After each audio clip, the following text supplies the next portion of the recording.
What's up, guys? Hey everyone, Hey, I'm Matt, I'm Shannon. and we're here at Bat City Comic Professionals on Austin's East Side. We're Austin's only East Side comic book store. Also, the only store in Austin that does cleaning and pressing and has $1 and $2 bins. That's too. exciting. Yeah. So if you guys are looking for some catharsis to dig through some dollar bins, come on by the store. We're open by appointment still, and so give us a call if you want to come by, and we'll write you down for an appointment and get that all squared away. If you guys have some books that you want grading improvement on, we can clean and press your comics for you, and got a lot of that going on this week. Shannon is getting the comments going here. We, as always, encourage your participation throughout the night because we've got some giveaways and some trivia questions. We are drinking some Apothic Dark tonight, which is decent, cheap wine. Right, that's how we wind down your weekend. Wind down your weekend with our live stream. Yeah. Thanks everybody for joining. Yeah, Gomez says, how are you doing? Gomez, what's up, man? We're doing great. Thanks for the keys this week. I'm going to show some of the keys we got from Gomez this week. Yeah. BJ says honk. Nice. Like it. Like it. Loving it. Yes. Yeah. Yeah, been a good week. Yeah. Lots of exciting things happened, which we'll talk about in comic news later about movie casting and like movie announcements from comic book movies, but also just some really cool comic stuff that you guys have been messaging me. I don't know about you, but I've been getting a lot of messages about some things this week, so we'll be bringing those up later on. Really? Mm-hmm. Really excited. This one in particular, that thingy. Oh yeah. Yeah, that thingy that just happened this week. Yeah. This is a very fast yet long week, which I guess is how you could describe all of 2020. Right. So very fast yet very long. Very fast but very long. Yeah. Oh no. Well, hopefully you can make it in next time, Brian. We'd love to have you come in and hang out. Right. Absolutely. Yeah. Give us a call. We'll put you down on the schedule. Yeah. Get you in here. I guess we're gonna give some stuff away to you guys for everybody who's watching so far. Right. Giveaway time. What are we giving away? We're giving that. We're gonna start out with big, awesome thing. Right. This is a brand new copy of Trinity Crisis from the Dark Knight's death metal series that's going on right now. Right. This is one of like 5 or 6 tie-ins that they did. Yeah. And it's pretty cool. Pretty cool book. Cardstock cover and everything. Right. Neato art. Just a reminder in there that Wonder Woman 1984 still hasn't come out. Right. We'll see when it comes out, if it ever does. If it ever does. I'm really hoping it does. It can't. I'm very excited. I want more Wonder Woman in this world. So the question is, this week Shang-Chi came back. Been a while since we've seen Shang-Chi have a book. It's been a long time. Been a long time. So the question is, what is Shang-Chi's first appearance? Which I know has absolutely nothing to do with Dark Knight's Death Metal, DC Comics, or the book in front of you. But you get the book in front of you if you can tell me what Shang-Chi's first appearance in comics was. So. Yeah. First appearance of Shang-Chi wins you this Trinity Crisis. Trinity Crisis. They've done a bunch of these. Yeah. I'm sorry, I was going to say, I love that's a Trinity book because that is the, books that I suggested to you the first time we met. Yeah. Which I had not read, which was a terrible way to suggest things. But Francis Manifold was doing those. Yes, and I knew that you liked Superman. And I thought you should read something else with Superman in it. Right. You're like, have you read that? And I was like, no. Right, and that's when I learned you didn't like team-ups. Right. It's okay. It's okay. Yeah. Rebirth Trinity. I can honestly say I still have not read it. Yeah. Yeah. It's okay. It's cool to see a writer doing the art and the writing at the same time. Not on this one. We did do this. Did we get it? Brian actually got the answer. Damn. It's Special Marvel Edition number 15 was the first appearance of Shang-Chi. Way to go, Brian. Welcome. Yeah. That's a good way to start it off. Yeah. Get this cool Trinity Crisis book. So we'll have this for you here when you come by the shop. You can pick that up. Absolutely. Pick up your prize winnings. And we'll be giving away a bunch more prizes before the end, and there is anher new book from this week that's going to be a prize towards the end, so stick around, and then some random posters, random older books and things. I'm actually really excited about this because you know how I feel about him, so right. Yeah. Oh yeah, that's I'm really excited about that.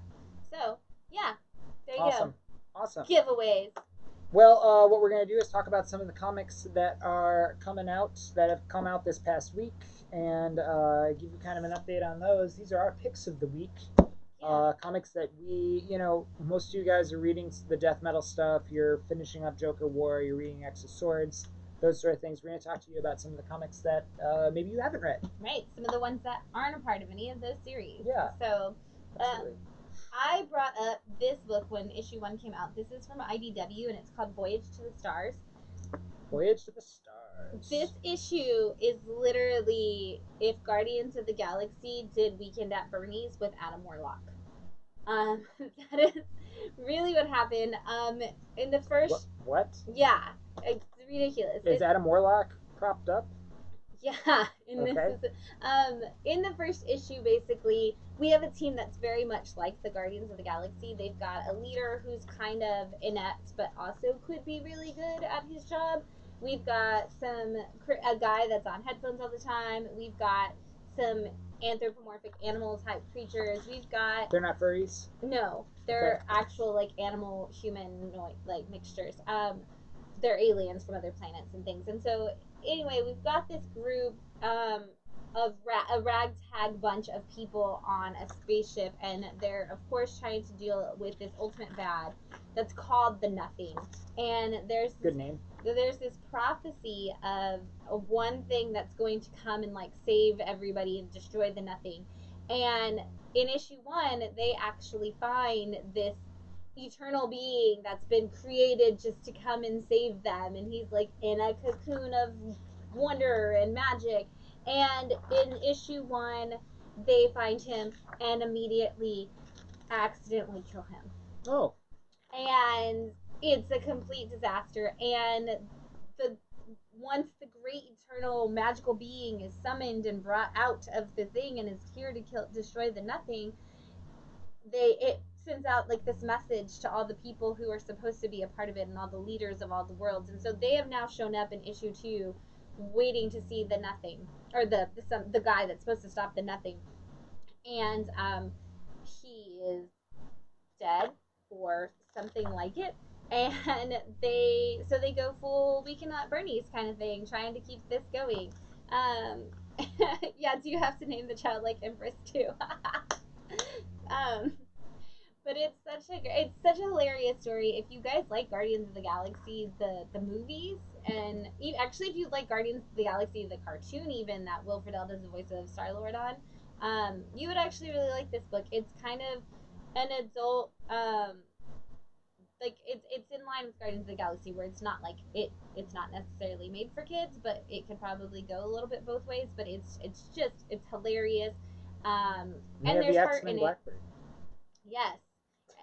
Does it have a generic dad rock soundtrack? I can make you one, BJ, if that's what you need and to enjoy this. But so this is issue 2, so it's still really early, and it's still great to jump in if you're just looking for something that's hilarious and kind of fills that Guardians of the Galaxy void that you may have right now while we're waiting on what's coming next from that, MCU kind of thing. This is a great way to fill it because it definitely feels like that. And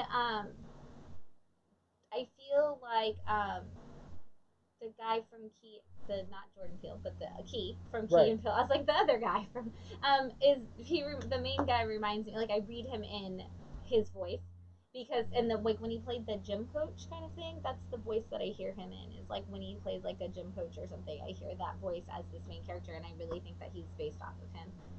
So if you like that Key kind of comedy, you'll love this book. It's hilarious. Cool. Yeah. Super cool. That's from IDW. Yeah. Voyage to the Stars. Voyage to the Stars. I like that it's like now improved on the cover because it's issue 2. Right. And then I have been, you guys know, I was huge on obviously the G. Willow Wilson Wonder Woman train. I thought that there was no better choice than for where Wonder Woman comes from and what Wonder Woman was dealing with and what we in the world are dealing with, and to have G. Willow Wilson writing on Wonder Woman, I thought that was such a great idea. And then suddenly we didn't. And so suddenly I didn't subscribe to Wonder Woman anymore. And So I haven't jumped back into Wonder Woman yet until this weekend because I know that because every week I tell that it comes out, I tell you guys I've got to get back on Wonder Woman because it's Mariko Tamaki, and I mean obviously I need to read it.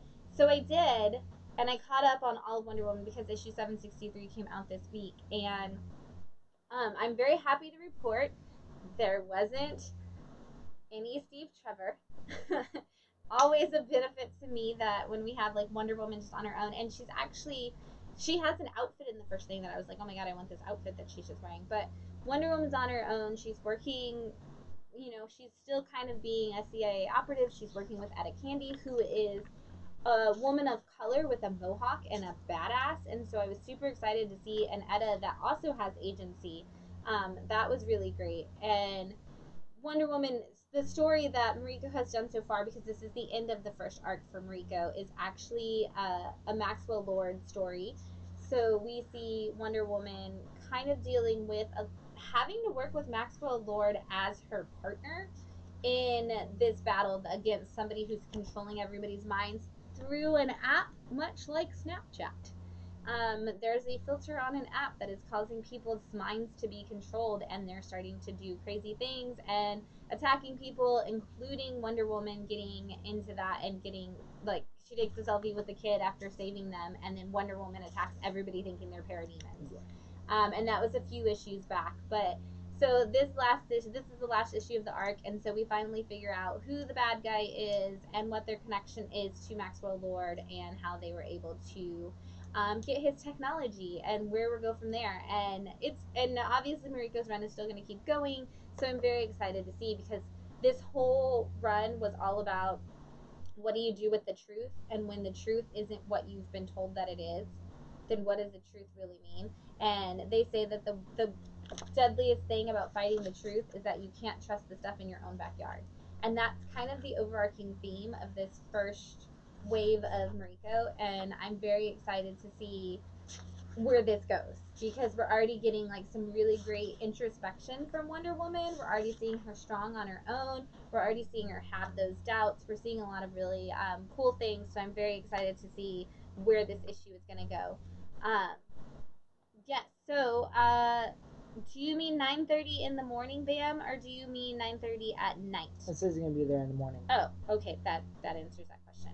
Um, We'll probably not be here at 9:30 in the morning. yes. Yeah, probably not. Yeah. Usually the first appointments around 11:30 these days. For Mondays especially. Yeah, for Mondays especially. Yeah. Yeah. So. Usually it's like kind of 11:30 to 9ish. On Mondays. Yeah. Um. We have book club at 8:30. Yes. Obviously. And also, Bam, I have a half off trade that I want you to get for Bella.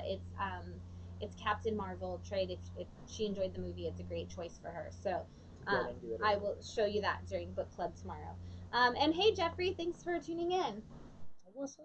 Yeah, what's up, buddy? I guess I'll stick with Wonder Woman. I was gonna like bounce back and forth between it, but there's also a Wonder Woman 1984 one shot that was supposed to come out, obviously in connection with when the movie came out, but right. So they finally just released it anyway. Walmart got these early and did a Walmart edition early on, and now it's finally being released. And now it's with a new tree address to stores. Yeah.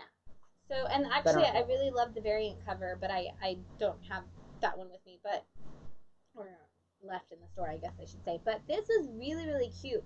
The first story in it, because it's two stories, and the first story is it's actually ties in with Gal's movie where she works at the museum.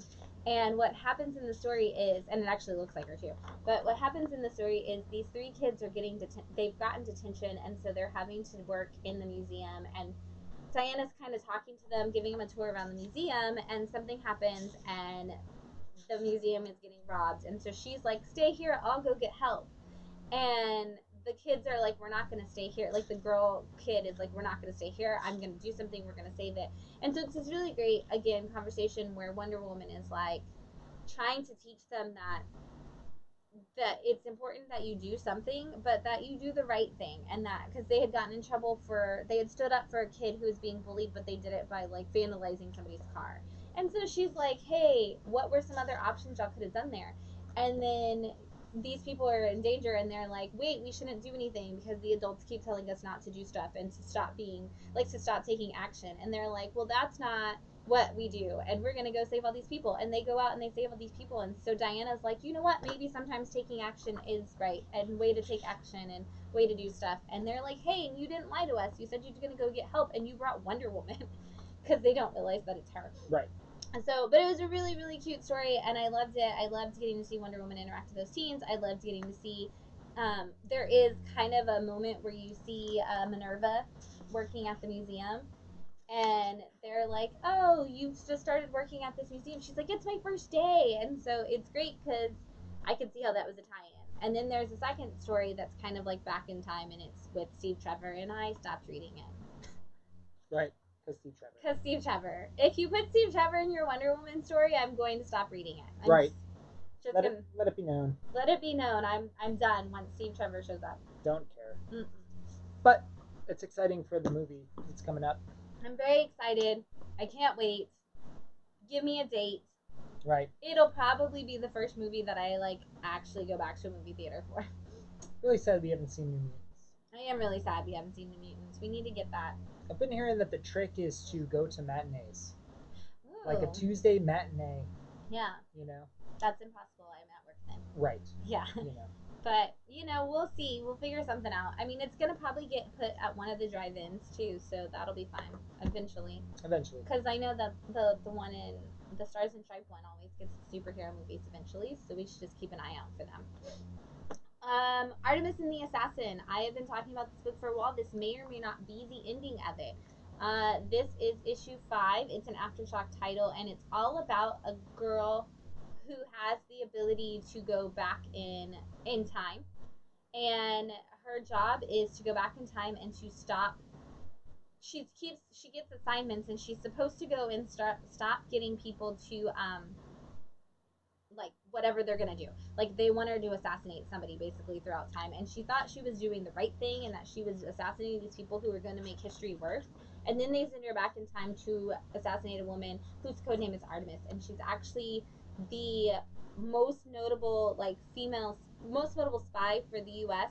during World War II, I believe it was. Yes, and she was actually a female, and she goes to assassinate her, and she realizes if she assassinates her that like the Nazis will win, and also that this girl isn't doing anything wrong, so she doesn't assassinate her. And they start working together to kind of break down this organization. And so I'm hoping this is the end of the first arc and not the end of the story, because it is it got really, really good towards issues 3 and 4, and this one was great. And I want to see this badass female team just continue to go through time and use both magic and espionage and like all their battle tactics to just take down all of these people who want to do injustice in the world. Like I need this to be an ongoing series, and I'm worried that it's the end because they kind of did like a Legend of Korra ending where it's like, oh, it could be over and it could be continue to go. So hopefully it'll go on. Right. Absolutely. And Aftershock's been putting out a lot of really good titles this 2020. Yes. For us. I am doing my best to keep up with Aftershock for you guys because they are doing some great things. So if you aren't checking them out, now is the time to jump in on some Aftershock titles. Right. Renee said Mariko Tamaki brought him back to Wonder Woman after reading Harley Quinn Breaking Glass. That's actually what got me to do it too. Harley Quinn Breaking Glass got so many Eisner nominations and wins that I was like, okay, maybe this will save Wonder Woman. And it is. It's so much better than it in that interim was, and the before G Willow. So, BJ says they're going to put it on HBO Max maybe. Well, but after they add Roku compatibility. Thank you, BJ. Right. Because we are Roku here at the shop, which means that HBO Max is out. Right. HBO Max out. Right. No, not for us. Right. Can't have it. Another way that DC's like, sorry, Matt and Shannon. Right. You guys are getting the short end of the stick again. Sorry for you guys. Right. Good thing we invested in Rokus and put 3 Rokus into the store. But it's okay. We have lots of other great content. You can watch all of the cartoons you want on Disney Plus, and don't worry, because when WandaVision comes around, that'll be the only thing that Shannon allows to be played in the shop. Right. all the Absolutely. time. Who said 24 that we hours don't a have day. Watchmen? I just want to have the Watchmen show on. It's true. But True. PJ said time to make yours Marvel. exactly. He did. See, he like committed right. to that. He went full in. And hey, Robert, thanks for watching. What's up, Robert? Both of you, 2 Roberts, all of the Roberts. 2 Roberts. All the Roberts, all the time. I'm gonna awesome. toss this your way. Comic book contagion. Yes. There. We got That Texas Blood, issue number 4. Man. Yeah. Yeah, That Texas Blood. Yeah, I know a lot of you guys are reading this because it's Texas. This guy. You got this? Moved, kind of. So we're on issue 4. The long version, I guess, is that the guy this guy moves to Ohio and away from his small town in Texas, and stuff happens in the small town in Texas. Drug running, violence, all kinds of stuff. He's in a blood pact with his brother, and his brother apparently got killed. We don't really know how.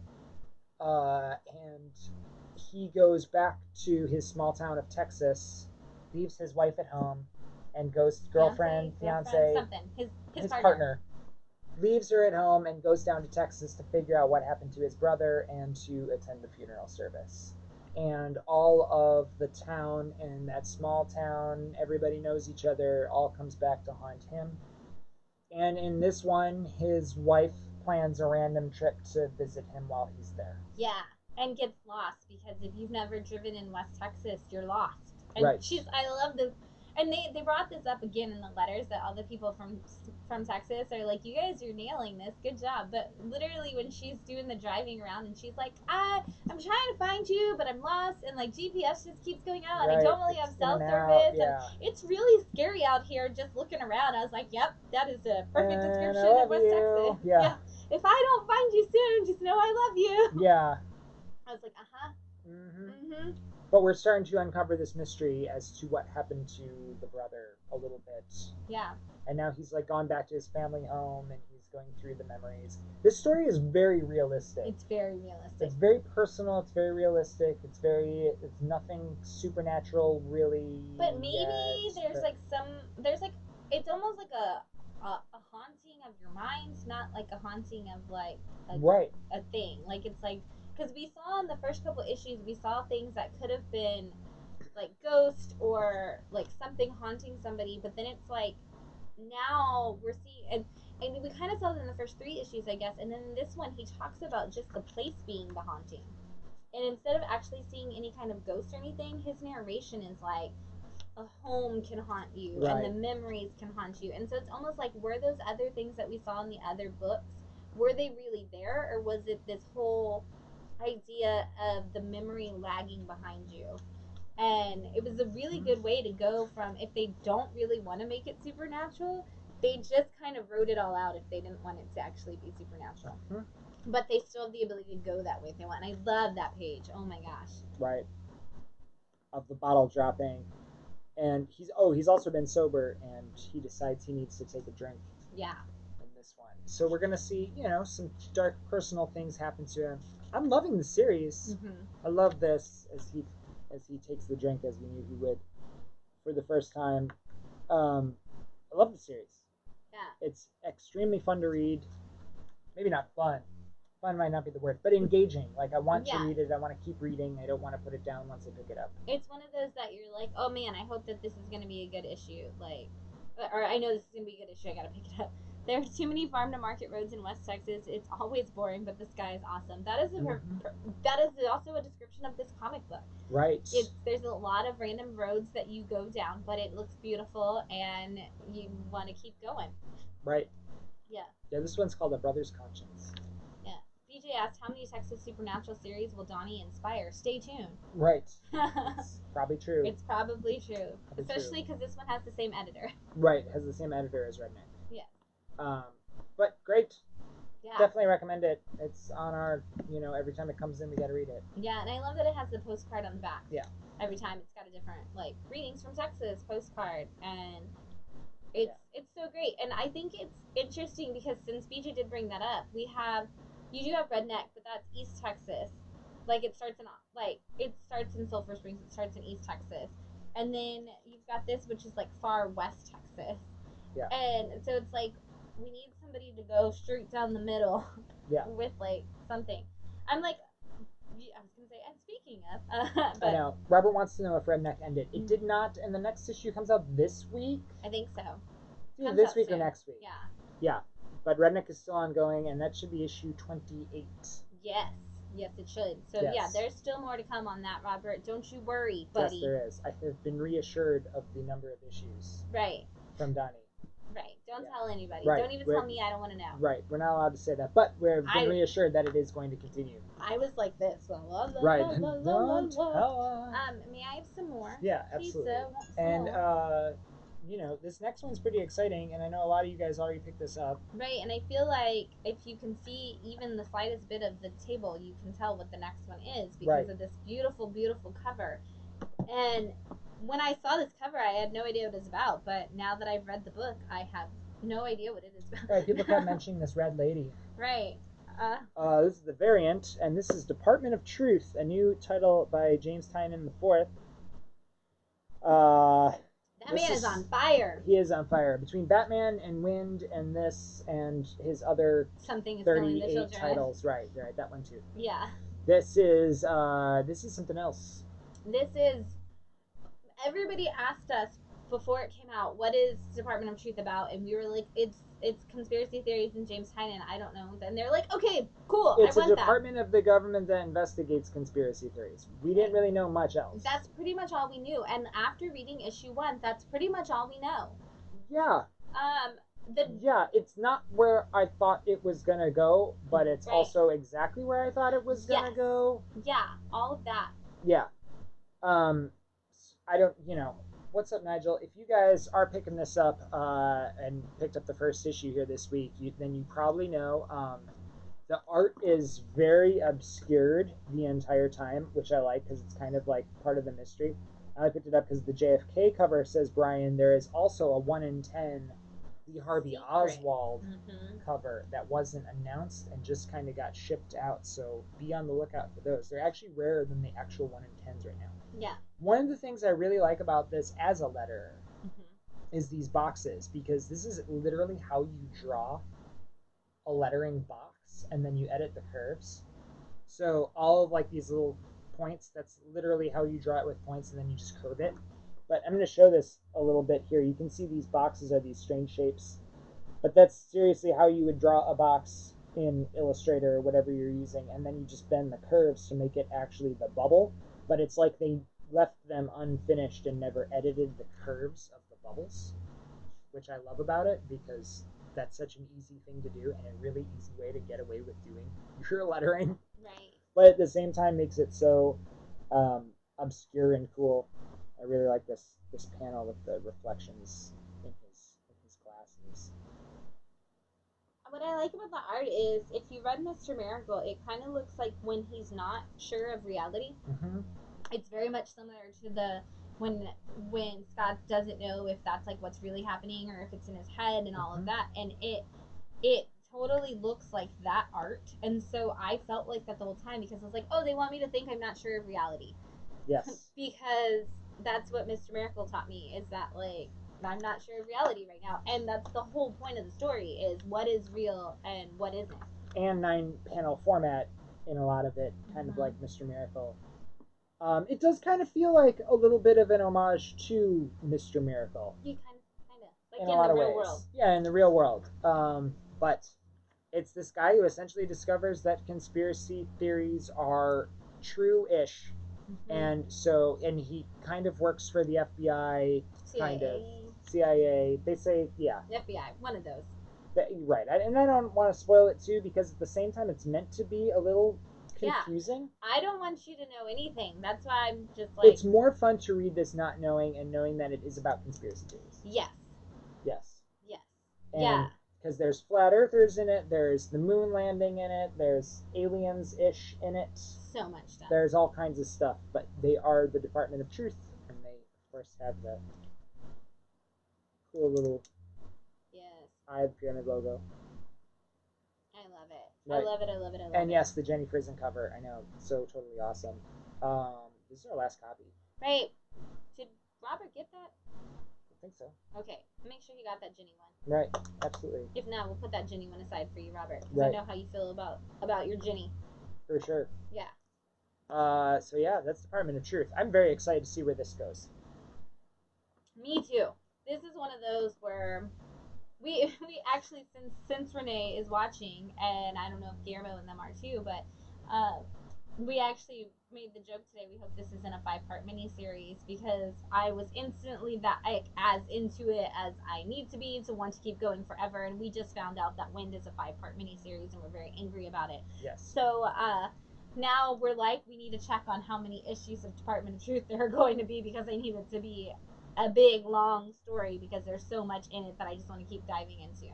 Don't tell me to read a series and then I don't know that it's gonna just end right away. I know. And AWA Upshot, there it is, drink. Right. For us talking about AWA Upshot as our joke goes. But they tell you it's 1 of 4. Yes. It's 1 of 6. There he is. Yeah. Yay. Yeah, yes we are. Yeah. Guillermo and Taki are ruining our day yesterday. Right, exactly. Keep going. Oh, it's 5-part series. The best 5-part series ever. And AWA Upshot does their miniseries, but then there's a season 2. Right, you get more. There's a volume 2 already planned. Right, they tell you you're getting 4, but they mean you're getting 4 and then a trade and then more of that series, which is a great way of doing things. Yeah. And I feel like I haven't read Wind 5 yet, but I feel like I already know I want more. Right, it's I already know not enough. Exactly. Like, exactly. Wind is just one of those series. Exactly, Nigel. Exactly. Right, exactly, Nigel. Hate to break the news to you. Right, they should have saved that for comic book. You heard it first. It actually took us a while. Guillermo and Takia told us yesterday that it was, and we actually had to dig a little bit on the internet. Yeah, I went in. They said so because I guess they brought it up. It was originally supposed to be a graphic novel, and then Boom decided to release it in a series, so they cut it into 5 issues, and I had to look it up in Diamond to see like how many it is, and it actually says 5 of 5 for next issue, and I was like, well, I'm about to break this computer in half because I did not know. And for a 5-issue miniseries, for issue 1 to go into 3rd printing, they have to have some idea. They know we want more. Right. And the world greatness. Is so huge. There's no way. I think Boom would be dumb to not keep going. And there's no way. I mean, the next issue is going to be spectacular because they all have been. Yes. But there is absolutely nothing that can be done in this next issue to wrap it up so much that I don't need more. Absolutely. Like, even if you were like, Wind is, and I'm not going to like spoil it for those who have not read Wind. Right. I would still be like, well, now I need more. Right. Well, now, okay. Now I need to know what that means. Right. The elephant in the room is gone, and we can just have a story. Add a story. Right. Like, and you could kill everybody in the next issue except Wind, and I'd still be like, well, we got to keep going. We got to keep going. Where's he gonna go? What's he gonna do? There's a huge world here. The world is too big. Right. It would be like if you were here for my video game fans out there. If you're playing Ocarina of Time and you start the thing and you get through and you get to the Deku Temple and you finish that in the forest, and then right as he's about to go to the Fire Temple to get the second pendant or whatever, it just ends. Yeah. And you're like, what? Like, that's how I feel right now, hearing that it's a 5-issue series. It's like, no, there is so much more. There's 7 freaking temples here in the future that we need to get to. For the Avatar people of the world, it would be like right after Aang goes to the Airbender temple or something and finds out there are no more Airbenders. And oh, by the way, you are the Avatar and the world's destroyed and you have to save everybody. And it'd be like, okay, well. Right, the end. The end. The end. That would be like what I could only imagine ending Wind at 5 issues would be like. Come on. You need more. And whatever it is. And at the same time, we talked about Will-o'-the-Wisp last week. Yes, and that gorgeous graphic novel that we had. And Wind would have worked really well as that. Mm-hmm. Even in that size, if you had made Wind a little treasure chest version with a little lock on it. Yeah. And put that out as one thing. But I probably would have wanted more still. Yes. Like even at the top of um, Will o' the Wisp, it says the girl's name and says that it's her story. Right, you want more of her. Right, More so stories. you know, like it sets it up like, oh, there is more of this character to come in the future. Right. Right, and Wind, is there going to be a Wind universe? Who knows? It's Right. up to you guys, really, because Right. all of these people listen to tweets these days. Right, That's tweet, why. sign in, and boom. Right, tweet, sign in, tweet, boom. If you like Wind, I know we're talking about Department of Truth here. But that said, if you guys actually like Wind, tweet at them because seriously, they listen to tweets. Because that's how we got rid of Ben Affleck and then brought him back and then we got rid of him and then brought him back and now Henry Cavill signed on for 3 movies because people were like, I hate this Man of Steel, so they're like, okay, well we should fire Henry Cavill, and they're like, no, he was made in a lab to be Superman. Was good. We didn't like your story or your directing or anything besides the art direction and Henry Cavill. Like that was cool, and the homages to Earth One by J. Michael Straczynski. Otherwise, everything was a mess. But you could keep him, and Warner Brothers is like, oh, so we should sign him for a 3-movie deal. So just tweet at these people. Warner Brothers is like, because we have no idea what we're doing. We have no idea what we're doing. We don't like comic books. Exactly. Warner Brothers is like, comic books? That's a terrible idea. Right. We should get rid of all of them. They play on their phones. They play on their phones. Let's make the comics digital. You know, let's just... And these Diamond people, they're fishy. We should get rid of them. It is amazing how one book that has absolutely nothing to do with anything could somehow land us back on DC screwing us all over. Thank you for watching. No, I'm just kidding. Well, I got this cool shirt. These are $5 over at Five Below. Five Below. Yeah, that's right. Well, it's 5 and below. 5 and below. Right. So they could have been $4. Could have been $4, but it's $5, Five Below, and it has this wonderful publisher. Right. That did not screw us over. That didn't screw us over during COVID. Yay. Jeff said 5 issues does seem short, but he's very okay with the series having a definitive ending. 2 things I have to say to that. One, I agree. Definitive endings are totally fine. Mm-hmm. If you have this massive universe, it could be 12 or 24 or 36 or 50. And second of all, Jeff made him go to sleep. You just drove all the way from Chicago. Stop. Right. And yes. Boo digital. Yeah, I agree. Yeah, agreed. That's why we're all here, right? That's why you guys are watching the show. Right. Speaking of physical mediums, and publishers that didn't and publishers who didn't screw us over. We have called this live stream the Giant Size live stream, and that's because this gorgeous Giant Size X-Men, it's not the homage cover.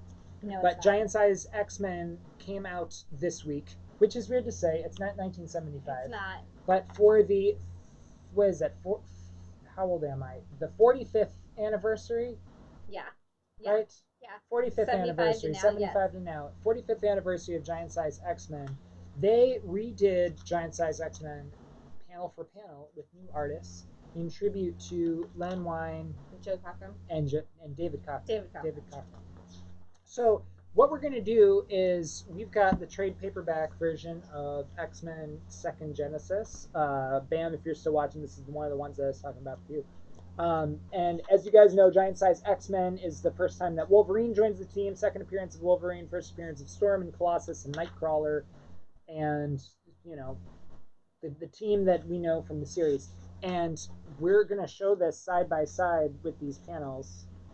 So you can see Shannon's holding up the Alex Ross redo of the cover here. Right, because what they did in this, I don't know if you said it, but what they did is they got a bunch of their current artists that are popular, and they gave them each a page, kind of like they did with Incoming, where they gave each person working on it a page. They actually gave artists pages in this, and each artist got to redo panel for panel how they would draw it now, the Giant Size X-Men story. So it's the Turn same. These a little bit. It's a little glossy, a little shiny on there. Same story, same for the most part panel. Everything that happened on the pages in the original happened on the pages in the new version. Right. But we can hold this up a little closer. You can see that's a good one with Wolverine on there. So it's all the same things. It's just redone with updated art, which is kind of cool. It's kind of cool. It's a neat idea. When you first told me about it, you were like, "Oh, well, it's the same book, but they redid the art." Yeah, I really like the way they did the storm one. They broke up the panels here and kind of added all of them in together. I like how they did it. With this one, yeah. Yeah. Yeah, but when you told me about it, I was like, oh, okay, so they didn't really do it, and you were, I was like, that's not, like that's not really necessary. Right, the Colossus And one was then pretty yeah, cool. and then looking at it together with like the book, I was like, oh man, this is really cool. Actually, this is. Right, it's a really neat idea and a great way to pay tribute to a classic issue. Mm-hmm. I would totally not mind if they did these With more books. with more books. Right. It would be great. I would actually like an amazing fantasy like this. Yeah. I think that would be a really cool way to do like like for Stan's birthday or something. Do an amazing fantasy that has the system set up like this. I think that Right. would be a great way to do it. I would love Or to, an X-Men one. or an X-Men one. That Yeah. would be amazing. I think we definitely need more of those because we've got a lot of facsimiles and they're still coming out and that's totally cool. But I think this is a great way to give like let the people now pay tribute to the people that inspired them, Mm-hmm. but also like kind of just give it a new flair. And it's like, oh wow, like for me, I was like, wait, Jen Bartel did a page. Like that was the first thing I said. I looked at the list of who did it, and I was like, wow, Jen Bartel did a page. I wonder which one. And of course, you don't have to wonder because you can just flip to the page and you know instantly that this is the page Jen Bartel did. That is just obviously um, really really cool. But absolutely, they're in music. Oh, these are great. We should show we should show the yeah the yeah. arachnid thing. Brian said the same thing. Instead of doing facsimiles, do more of these. I think we could switch off for a little bit now and do some more of these things because this is really cool. Absolutely. In music, you do covers, right? You cover songs, Mm-hmm. and I think it's cool to because that's really what this is, right? Is you're covering the art style. Yeah. And it's like, hey, these people really influenced me. Dave Right. Cockrum did this amazing thing or whatever, and here we are, like, oh, I read that when I was a kid, and it made me want to be an artist. Right.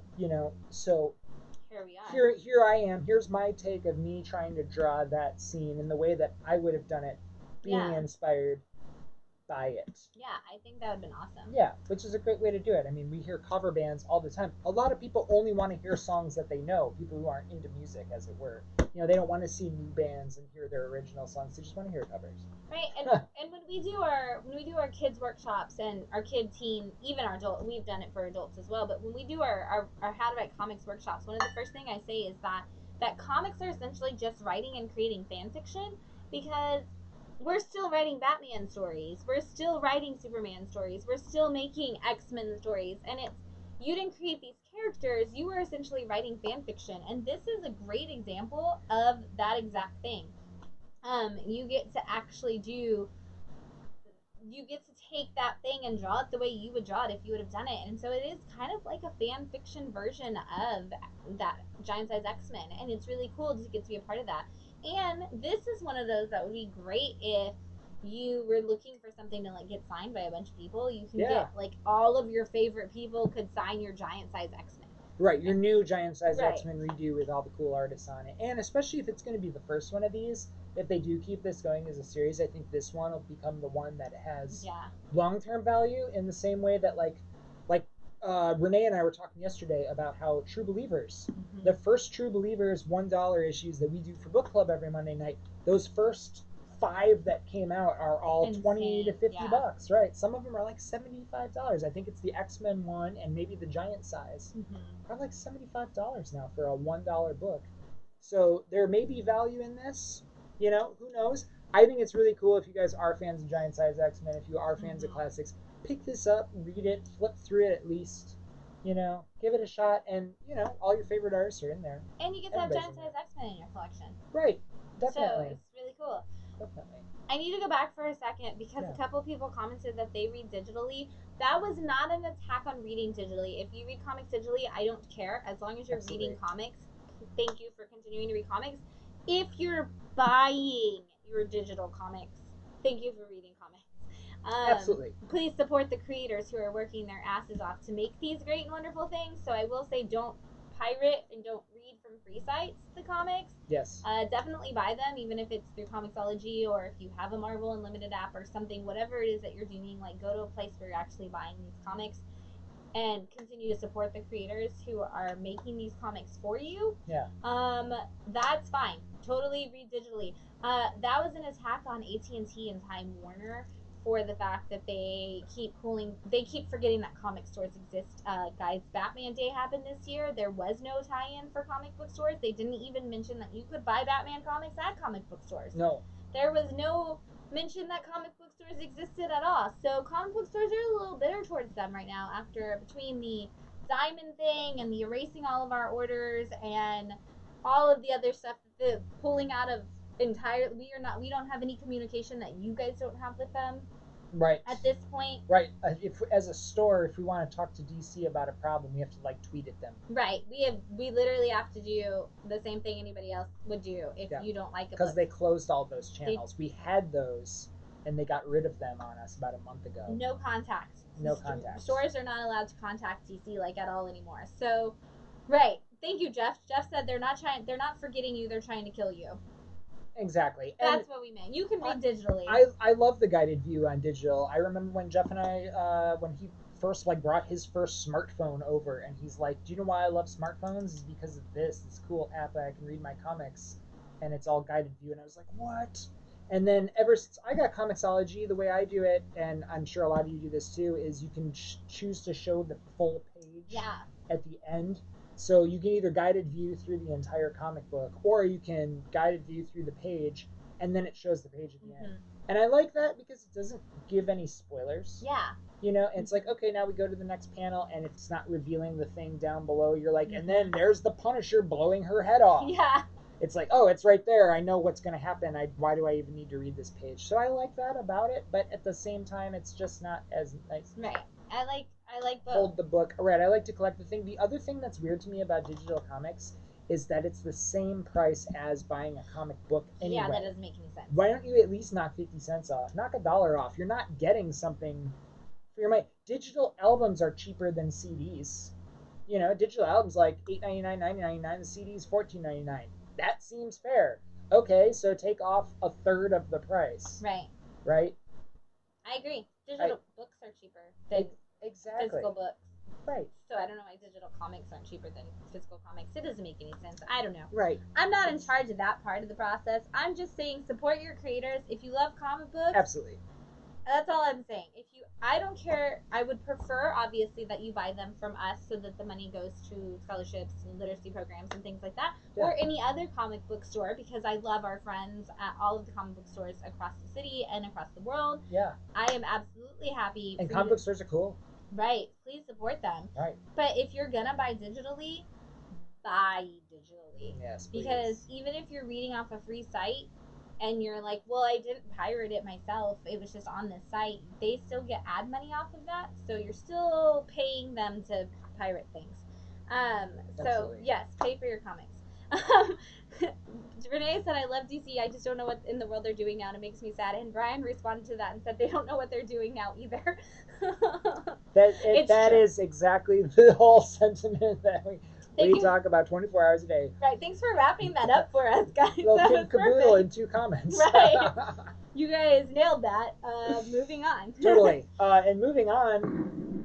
Oh, we're going to give you guys something. Shannon, what's our question and what's our prize? Yeah, well, I got these 2 comics for you. One of them is Uncanny X-Force #1, written by Sam Humphries, whom I love. Sam Humphries is one of my favorite creators and possibly favorite humans. Such a sweet person. Oh my gosh, I love him. He's so wonderful. And then X-Men 2 Civil War 2, and that will have a reason for that later other than just the giant size X-Men of it all. Right. And the question is, and he's watching, so totally I was like, Renee's going to cheat because he knows the answer to this question. Absolutely. But what was Mr. Freeze's original name in the comics? If you know that answer, you get these. No issue number on it or anything? I'm not giving you an issue number. I mean, do you want them to give me the issue number? No. Okay. No. Well, what was Mr. Freeze's original name? I figured that gives me something to talk about. Right. There it is. Did I already come in? Ooh, Jeff. Jeff. Good job, buddy. First one on it. X-Men. It's technically MR period, but we'll accept it. Mm-hmm. Captain Freeze. It's like Captain Cold. I love it. Jeff, you're getting these X-Men issues, Yes, man. he was Mr. Zero in Batman 121. Thank you, Renee, for being such a stand-up person and not answering that. Even though, you know, Matt totally wants that Batman 121 that you have. I know. Renee was super cool and brought over a Hulk 181 yesterday and a Batman 121 and a bunch of really old Supermans and a Wonder Woman one that you got to I got to hold. If you see we our shared Instagram. some of those on our Instagram. Shout out to Renee. Thanks for bringing those by.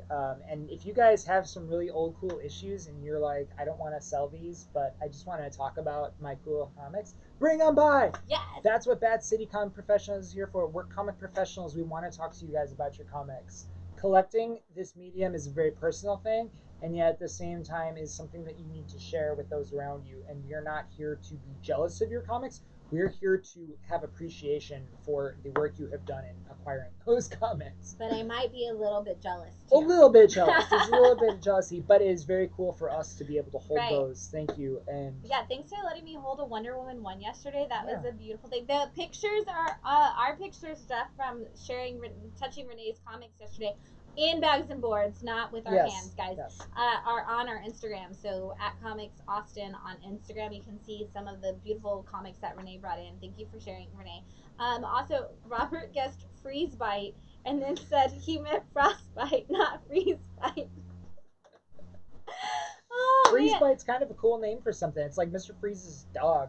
Also, Polar bear. Right. You can all follow Robert at Comic Book Contagion on Instagram for more beautiful nuggets like Freeze Bite if you need. Absolutely. Yeah. But seriously, he has some great toys. You should check out what he has. Yeah. For sure. Yeah. For sure. Yeah, Instagram's a great place to look at comics and people's cool collections. Cameron says he's here to be jealous of everybody's comics. Cameron, I know some of the comics in your collection. You have nothing to be jealous of. Absolutely. You have a beautiful collection. Yeah, you hold your own. So, but all right, congrats to Jeff for winning those. We've got some books in stock. We're going to talk about some of the stuff that came out this week that we still have. Yes. First of all, we still have a Something is Killing the Children face mask. It's the neck gator. They're the neck gators. And they're based on her little mask thing. I don't want to take it out because it is hermetically sealed with a Ziploc. Right. But if you read Something is Killing the Children and you are loving that series, now you can have your own mask just like that. It's weird that they didn't make the bandana. I know. Because she has the bandana. And I mean, this is definitely more protective. Maybe. I don't know. There's mixed reviews. There are mixed reviews, because the bandana you fold in half and then tie or whatever. But at least it's a cool neck gaiter. It's printed. So we've got one more of these. Yeah. I'm very excited. Yeah. Very cool. I thought they were awesome. And then we talked about this a little bit. You guys are all reading it, so we're not going to go into too much detail. But the one shot coming out of Joker War, Batman the Joker Warzone is in, and we love this cover. Absolutely. I know some of you guys pre-ordered that cover because you were super excited about that, which is another thing to note, that if you are ever really excited about something you see in the previous catalog, you can always do a preview order with us prior to the deadline for the cutoff on preview, which is usually the last Thursday of the month. And Cam, I got you. Oh, cool. And you can actually do a pre-order for anything you see in the previous catalog. If you are a non-subscriber, you get 15% off. Subscribers, you get a little bit extra for being subscribers with us. So just keep that in mind if you collect those previous catalogs, or if you ever want to stop by Bat City and go through the previous catalog, you can do that. Yeah. Speaking of Batman, 3 Jokers came out. Pretty cool. Pretty twisted. Shows the Joker psychosis. Pretty awesome. If you guys do pick up 3 Jokers here, we have these super cool cards that go with it. I've got them for number 1 and 2. And we still have copies of 3 Jokers number 1. Because we got in right before they sold out for extras. That's right. So we got more extras, and we actually have the cards still for those too. I know a bunch of you did get 3 Jokers and we didn't have the cards at the time. Let us know. DM us or whatever, and we'll put a card aside for you. Absolutely. But yeah, we do have the cards for both, and we have both covers, I think, of both issues. I don't know if we ran out of the Batman one yet. We might have run out of the Batman one. Yeah, of issue 1. Yeah. But we might have one left. Right. So TikTok. Right. Get your 3 Jokers while you can. Cool series. Jeff wants to buy it just for the cards. Right. The cards are sweet. Cards are sweet. Cards are sweet. This is Rogue Planet. This is another new Cullen Bunn series. There's always a Cullen Bunn series that's new. It's always called. And this is it Oni Press who's doing this? Yeah. Um, Nailed it. yeah. So Rogue Planet, I've brought this issue up for the first couple, or the series up for the first couple of issues. This is a team that goes to a rogue planet, and they get there, and it's kind of like the beginning of Alien, where like they land on this planet, and they're like, "Well, we're here for a distress call," and then they start wandering around, and like weird, crazy stuff is happening. There are, Well. yeah. Right. So it's kind of like Alien. So if you enjoy Alien, you will enjoy Rogue Planet because it is very similar and there's all kinds of crazy weird stuff that happens and the artwork is so detailed and the colors are phenomenal. And yeah, that's really all I have to say about it is if you like I feel like this should have been a part of our Alien live stream that we did because if you liked Alien, this is your stuff. And we are on issue 5. Is that correct? Is that really? I thought it's like 3. Issue 5. Oh wow! Wow, Issue I've 5. had a lot more of that than I thought I had. Cool. Cool series. This is a thing that happened. Oh yeah, we're on Draken 2, right? Is this Yes, Draken? yes. For Power Rangers, if you guys are getting the Power Rangers foil, we've got all the foil covers. We sell out of these. It usually takes 2 or 3 weeks, but we get a ton of them in. So if you guys are still looking for foil Power Rangers covers, we've got I know we've got the one that came out last week for 53, 54 for Mighty Morphin. These are definitely gorgeous. I know they started with the helmets and now they're onto the weapons. It's so cool. But yeah, they're so awesome, and Boom is doing a great job putting those out. Yeah, it's still the number one. Well, I don't know. Maybe not now. Maybe not now. Now we've got Tynan over here crushing Power Rangers. So Right. I don't know. Power Rangers was always the number one seller for Boom, but I don't know anymore. Right now they have some things going the children and Wind. Right, here we are again. Robert, I think I have all of Rogue Planet, so I will pull it for you, buddy. Yes, Cullen Bunn is always got something crazy Always going good. Another one of these death metal tie-ins, Futures End, or Multiverses End, came out this week. Futures End is a different thing, New 52. We went back in time a little bit. Right, exactly. Multiverses End is the end of the multiverse. Yep. So if you guys subscribe to death metal, you got this in your box. If you haven't picked up your box this week, otherwise, bam, Multiverses End. Come get it. We've got copies. Yes. And we've got copies of all of them, except the Legends one, which is the Robin King. Obviously, that issue sold out like crazy. But we've got the Multiverse End, we've got the Death Metal Handbook, we've got the Trinity Crisis, and we've got Speed Metal still. So if you guys are looking for any of them. That's Captain Carrot. Is that Captain Carrot? That's Captain Carrot. Yeah. I heard that Captain Carrot was going to make an appearance. Yeah, I was like, wait a second. We're not talking about the most important thing I see on this cover, that's Captain Carrot. Philip. He was bummed there was a multiverse issue without Morrison's name on it. Pretty much. Pretty much. Final Multiverses Ends crisis. The crisis of the multiverse The crisis of the multiverse ends. And then Fantastic Four number 24 came out this week. Yeah. That is the Fortnite variant. Yeah. I don't think we've talked about that enough, that there are Fortnite variants coming out of pretty much all of Marvel's titles. If you guys have kiddos who play Fortnite, if you yourself play Fortnite, I totally don't judge. I don't actually care if you do. Yeah. One way or the other. But obviously, if you know about Fortnite, if you have kiddos that play Fortnite, you may know that there is a huge event happening in Fortnite right now that is geared around Thor. And I don't know which and you're going with. And the and of this is that if you guys didn't know that, you can read it without getting Fortnite by picking up this issue. Right. Yes, it's in there. Because Thor Nexus War, written by Mr. Johnny Cates and penciled by Mr. Greg Land, is in the back of this. And so you actually get that Fortnite issue, as Donnie's been calling it.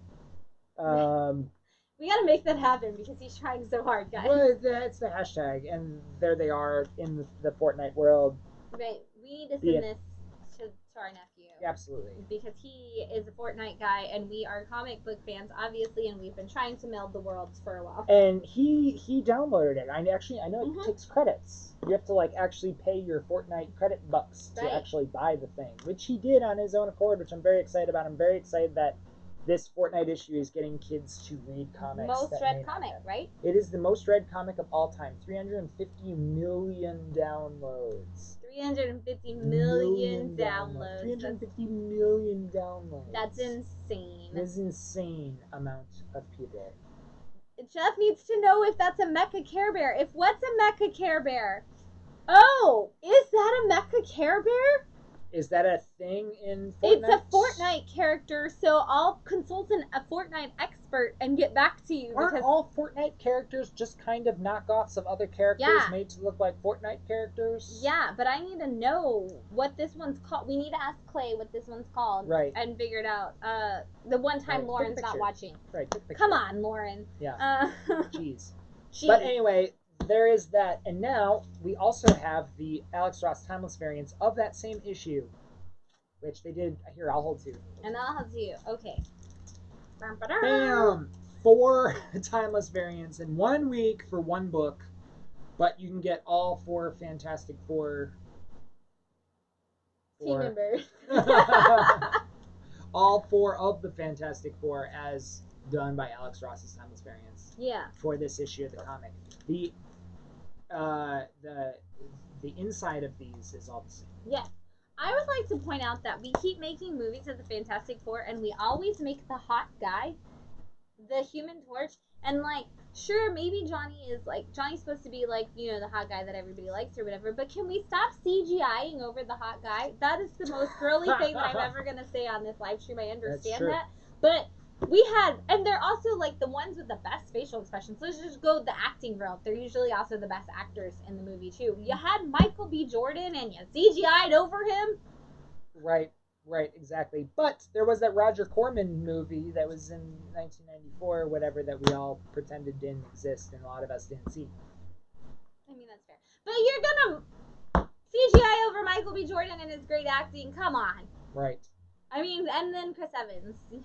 Right, exactly. Those are 2 extremely handsome men that you're going to CGI over. Right, you're going to CGI. But also, again, they also have facial expressions. Right. And you just cover all of that. Right, it's like CGI. Josh Brolin as Thanos. Right, you get a nuanced actor and then you CGI out his face. Right. Do you know what wasn't CGI? The mask, with Jim Carrey's mask. And it looks so freaking unbelievably flawless. That's coming up on one of our movie reviews in the future. To be fair, Jim Carrey can dislocate his jaw. Okay. In ways that, like, CGI is what you would need CGI for a normal human. Okay, get an actor who can do that. Sorry, Josh Brolin doesn't need to be in everything. I mean, that's fair, Maybe too. he doesn't need to be in everything. Maybe he doesn't. Yeah, right, absolutely. he was a great Cable. We didn't need him as Thanos because he was great Cable. He was already Cable. Well, he was Thanos first. Right. But he's a great Thanos. I mean, he's a great Cable so much that, like, if we would have had somebody else be Thanos, or just not CGI. And I've already had this conversation with people in the store that, like, I really hope that the She-Hulk show is not CGI. I actually really, really, really, really, really, really, really, really, really want them to just do makeup on her and camera techniques. Because I think that it would be better if it was not CGI'd when she becomes She-Hulk, because Jennifer's so good at, like, Jennifer as in She-Hulk, like, is a great character, and she always has her regular face, and she just has emotions and things like that, and I just want to see that, and I don't want it to be CGI. What did Jeff say? They thought they were going to have to CGI the hell out of the mask. Jim Carrey had to teach himself how to talk with the teeth. He taught himself how to talk with the teeth, and like Jeff's next comment says, they saved themselves a hell of a lot of money. And they saved themselves the money, and yet he still learned to talk with the teeth in his mouth. And then they paid Josh Brolin more money than that, updated 2 times, and at the same time, he didn't have to do jack because they just CGI'd his damn face. Right, and then that is also coming on our mask thing, is that Jim Carrey wasn't actually really paid that much money to do the mask. Right, that's what I mean. Because he was nothing. Yeah. He wasn't actually paid that much, and yet still, like a damn good actor, taught himself to adapt to the role. And now you don't even need to adapt. They just CGI over it and just call it whatever. Yeah. And, you know, you might as well just drive through McDonald's and pick up your little McDonald's and burp and throw the movie away. because that's how I feel. All right. And what else we haven't started? Meanwhile, guys, Jim Carrey did another really great thing this weekend, and I can't tell you what it was, but it was wonderful. Well, he's on Saturday Night Live. He was on Saturday Night Live, and it was Go look classic up Jim Carrey. Jim Carrey, Saturday Night Live. It was classic Jim last Carrey night. back at a skit show, and Right. it was nice to see Jim Carrey back on the Back out of our live stream. Watch that. Yeah, no, don't do that. Justice League came out this week. Annual. The annual, which is pretty cool. Which annual are we on? Number 2. Super cool. So that's in stock here at that city. Ludicrats. Number 5. We like Ludicrats. We do. It's ridiculous. It's perfectly timed. Ludicrats coming out this year is perfectly timed because if you miss the debate on Tuesday, just read Ludicrats. It's that ridiculous expression of what is happening in the world of politics. And this is actually like an even more. They're called the Ludicrats because they're an aristocratic system and a bureaucratic system, but it's ludicrous. So, right. As strange as you could get, that's what it is. And this is actually Scotty Young cover. Oh, so cool. I don't know if you need to show that cover again, but that's actually Scotty Young on that cover. BJ, if you need it, let me know. I know you're not picking up the series, so I didn't know if you'd want the cover. Chadwick, no, it says Chadwick on the cover. Right. Falcon and Winter Soldier is finally back in print. This is issue number 3. I'm very excited. If you guys aren't picking up Falcon and Winter Soldier, it's kind of a lead-in for the show. So if you're excited for the Falcon Winter Soldier show, this is a really good way to get even more excited for it. And issue 1 really opens with a scene very similar to that scene in Winter Soldier where they're going after Bucky. Still doesn't get to eat his plums, poor guy. But this is a really great tie-in to the idea of going to the Falcon Winter Soldier show, and they keep referencing it when they talk about the show. They keep referencing that the comic exists because Marvel cares about comics and comic book stores, so they keep referencing that this comic actually exists, and that if you are excited for the show, you should pick up this comic. So if you are excited for Falcon Winter Soldier, the best buddy cop comedy essentially that's going to ever exist, I'm sure, grab this. Neither of them are cops, but it's going to be a buddy cop comedy. Right. Steve Niles. The Possessed number 2 came out this week, so absolutely. We now have both number pieces. 1? That's number 1. That's and number 1. 1. Which number 1 is sold out everywhere. Even that's our sold last out copy. at Midtown, which is crazy. No claims on this one. You guys just have to come in and grab this. Right. Steve Niles back. You may know him from 30 Days of Night, October Faction, which was made into that show, and most recently the Grieveling. The Grieveling, right? If you want to count that, that's cool too. I don't know. For I actually wanted to do a trivia question where it's like, name 4 Steve Niles titles that aren't 30 Days of Night or October Faction. They're all 2-part series. Right, they're all 2-part series, but The Possessed is his new one. I kind of like this. Instead of writing an ongoing series, I'm just going to keep doing 2-part series. Yes. And one's going to come out every single other week. Yeah. And then all year long, I'm going to have books coming out, but I'm going to have a ton of titles that I wrote. Right. I just want to stack my titles. I just want to stack them up. But anyway, this number 1 here, again, sold out everywhere, but we've got it. Also, I just got in trouble with Phil. Yeah. Phil said, "How dare you say that when we live in a world with Turner and Hooch?" Ooh. That is fair. That is very fair, Phil. I take it back. Right. It'll be the second best buddy cop movie because can it be the best buddy cop movie without actual cops in it? That's true. And then Turner and Hooch still has cops with actual cops, right? With actual cops, because yes, I agree. Turner and Hooch. Oh my gosh, I can close my eyes and see that scene where he destroys the door, where he like locks him in the closet or whatever, and he destroys the laundry room, and he destroys the door to get out. And that's why I don't own a dog. It's literally why I don't own a dog. It's because I watched Turner and Hooch as a kid, and I was like, well, I can't ever have one of those because it'll just destroy everything. I've never seen it. Thanks, Tom Hanks, for telling me when I was a child that dogs were not great pets. We should watch it someday, just because it's a young Tom Hanks, like around the big time period. Mm-hmm. If you guys watch this live stream, you've heard me mention Big a million times because I love it. Right. Which is great. I love Big, and it's basically just Shazam. When Shazam was the new Shazam movie with Zachary Levi is literally just Big. It is. It's Big remade as a superhero. It's Big with a superhero. And then a CGI ending. Yes. And so I'm just like, that's all it is. And I love Big enough that I loved that movie. So, yeah. And then this came out. Shang-Chi. And actually, I have something to say that's inside of the book. You So need to watch Journey in Page. yeah, there is a part of this book that I need to specifically share Excited with to. people. Yeah. It has absolutely nothing to do with Shang-Chi. But so, I guess real fast, Shang-Chi is back. We talked about this at the beginning of the live stream, and I wanted to bring it up at the beginning of the live stream because now that we're talking about Shang-Chi, I'm going to actually not talk about Shang-Chi, and I feel bad. There is a letter inside of the books, and it is a tribute by Ta-Nehisi Coates. And it is about Chadwick, and there's an art tribute from Brian Stilfreeze, who did the art in the Ta-Nehisi Coates Black Panther book. But there's a letter from Ta-Nehisi in here about going to Howard University with Chadwick and meeting Chadwick at a protest. So the first time he met Chadwick was not Chadwick the actor, it was not Chadwick the student, it was Chadwick the warrior, and Chadwick was already at a protest, already trying to make a difference. And that in the world that we're in right now, we look to people like Chadwick. We're looking for our Chadwicks. We're looking at Chadwick, and we're looking for somebody like that to speak up. And the best thing we can do right now for to honor Chadwick is to be a Chadwick, is to be a warrior, is to stand up.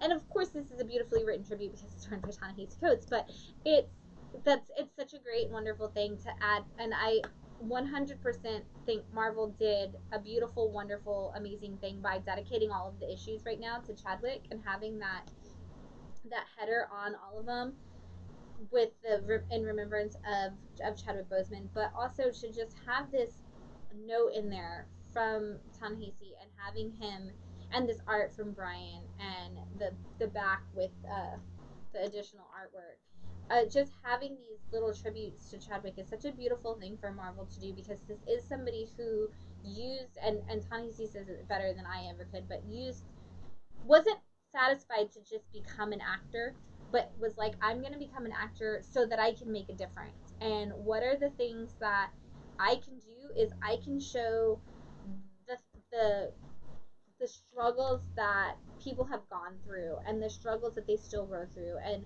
I can show how to be a warrior and how to make a difference in the world through every role that I play. And it's so true. If you look back at his filmography, that's just always what Chadwick was trying to do in his work and outside of his work. And we've talked a lot about the respect that we have for Marvel on this live stream for supporting us, but the fact that they are showing so much support to somebody who's a part of their family and just putting that out there and asking people to be that change and to be an inspiration is just very great. Yes, Brian, we are going to talk about McFarlane's tribute a little bit later. I'm just it's very, very wonderful and amazing, and I'm so happy to see that Marvel did this. And so any book that you picked up this week, the cover A actually has a Rest in Power Chadwick cover header on it, and I think that was fantastic of them to do. That's something they usually reserve for creators.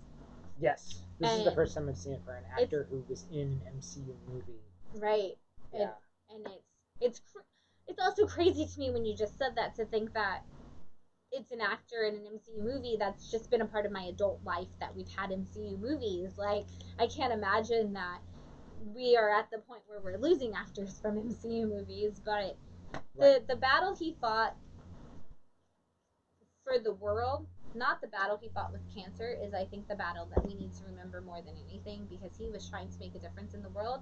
And Marvel wants you to remember that, and that the battle that we show fought in comics is to remind you to step up and fight the battle in the real world. And I think that that's a beautiful way to show that what they want is not for you to just see a superhero on the page or on the screen, but to figure out how to be the superhero in the world around you. And of course, that's why we read comics. That's why we read comics. Or at least superhero comics, is to be inspired to be the heroes that we want to see. Right. We read them as inspiration. We read them as gospel. Yeah, absolutely. We read them as a way to remind us every day that we talk about this a lot. The world outside our window is not necessarily the world outside everybody's window, and you can be the hero. Like you said last week, you can be the people level hero that saves the world. Right. Absolutely. people level, right? From From Daredevil. from Chip Zdarsky's Daredevil. Uh, And Jeff said this really beautiful thing that be the Chadwick you want to see in the world. Like he's not being sarcastic. Right. That's just literally it. And be this dragon. Right, and also Shang-Chi is amazing, and I'm very glad that we're back. If you guys didn't know, Shang-Chi is a very big part of the next level of the MCU, which is also why there's a huge MCU tribute in here. But there is Shang-Chi is going to be a part of the next phase of the MCU, and as we're starting a new thing, we're going to see a lot of that. So of course, Marvel, always tying their books into their movies, brought back Shang-Chi, and this is really great. And I know we talk a lot about books like Firepower and things like that that celebrate this Asian culture, and I'm very happy to have yet another book on the shelf that does it, and an own voices title. This is Jean Lun Yang, who I believe wrote New Superman for DC. Mm-hmm. Yes. Which is a very good series. If you guys didn't read New Superman, it's definitely worth it. I know it seems a little strange that it was the Superman of Asia and the Justice League of Asia, but it was really, really, really well done, I thought. It was really fun. Yeah. I was like, I want action figures of these guys. These are like the exact sort of thing. Like, I feel like there's like a superhero team that I really enjoy. Right, they were a great team. They're a great team, and they're all based in like Taoist principles, so it's all about like life and the flow of things, and like that's your belief system. That's my belief system, and let that life move and follow life, and don't go against it, and things will work out for you. And that's kind of how they fight their crime, as it were. Superheroes don't fight crime anymore; they fight cosmic demons. Right. They don't fight crime, but we'll call them Crime Stoppers or whatever. Yes, Jeff. I will subscribe you to Shang-Chi, and BJ and Brian. You guys got to read it. I'm not going to tell you if it's Fing Fang Foom. You have to read it. Also, I can't say Fing Foom seriously. Thank you, Stanley. Mm-hmm. You can always tell when Stan named a character. This one definitely seems a little better. And Fing Fang Foom. Right. But yeah. Yeah, Yang is a great writer and knows his stuff, and definitely has ideas planned. That's probably why they gave it to him. Yeah, he had an idea for that character, and he pretty much like New Superman exclusively writes those Asian characters, and does a really good job. And I'm all about own voices titles. I think that you should 100%. I love it when they give, which is again why I think that Kamala Khan done by G. Wilson, having a Muslim writer writing a Muslim character, that's a great start right there, and then having and why Steve Orlando shouldn't write Wonder Woman. Why Steve Orlando should never write Wonder Woman, or anybody that is not female identifying. There's just so many great and wonderful writers and creators out there who are actually in the own voices category, and we should let them speak. It's interesting. We say that there is a comic book that anyone will enjoy, no matter what you're into. There is a comic book out there for you that you're going to really get into, and I believe that there is a writer out there for every comic book title too, that can adapt that material from the view outside their window, and be like, hey, the view outside my window looks a lot like this character's or this title's, and is able to write that. Right, I bring up a lot, and it's a YA novel, it's a middle grade novel, and it's not a comic book, but Jason Reynolds writing Miles Morales was a huge step forward for Miles Morales, because this is a black man from a poor neighborhood in New York. He's from DC area, but he then moved to the Bronx, right? And so having somebody who has lived that life, and that's his own personal experience, writing something like that just speaks even more so to the character and even than the creator, because Brian Michael Bendis, being a white man, does not really understand what it's like to be a black Puerto Rican kid in America, right? And having a black man step in and say hey, this is what I have to say about Miles, who didn't even know about superheroes. Right, he just knew about being a black kid from that neighborhood.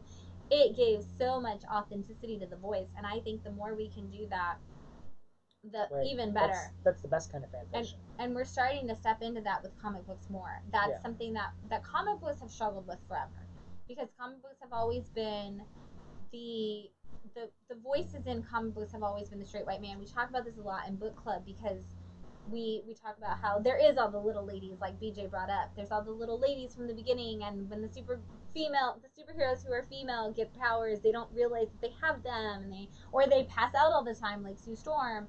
And we're stepping into a world where they're getting to speak more. We're getting more own voices behind the comic characters, and that's amazing. Yes, and there is a group of people out there who don't like the fact that voices are coming into comics. Mm-mm. And at the same time, I think it's very important that these actual own voices are the ones writing these characters, because then it's real. It's Then it's real. authentic. Then you're not just throwing it in. Then they're not tokens. Right. It's not a token. It's like, this is seriously the view outside my window. This speaks to me in this way, and I'm gonna write a great story based on this. And Right. here, look out my window, see And what learn it's like, something. and learn something. Exactly. Right. Like, this is a great way to do it. If you want to stand with me, you need to know what you're standing for. Yeah. This is it. Yeah. And I love getting to see that, and I love getting to understand that. And coming from the young adult world, that is young adult young adult literature was the first to really push into that, very very much so, because there's nobody more influenced and yet vocal about their opinions than teenagers, and so they went into that for more than anything. They actually started the Own Voices campaign, was started by the young adult literature world, and moving it into everything else in literature has just been such a beautiful thing to see. And I love that we're starting to see that. And I also just think there's so much more opportunity to see it, and I can't wait to see what we do as we continue to grow in that capacity, and as we continue to open up the world to even more voices. And speaking of, Marvel has reprints coming, second prints, I guess, or of Marvel Voices, which actually gives own voices opportunities to speak. And then they have coming in November. I am so excited. Marvel Voices, the Indigenous Voices. It is done all by Indigenous peoples of America, getting to tell stories of Marvel's Indigenous characters, and I am so Pre-orders excited. for those have already been blowing up. The covers are amazing, done by Native American artists, and very excited about those. Very, Very very excited. excited. We literally have a board in the back room with Indigenous voices written on it, and writing down people's names as they want those covers, because it's going to be a madhouse to keep up with all the people who want them, because they're amazing. Dude, it's gonna be so good. Yeah, they're so great. I'm so excited. Okay, what else you got? These are not actually new this week, but this week marks a very special occasion in this store slash this our world. It's October!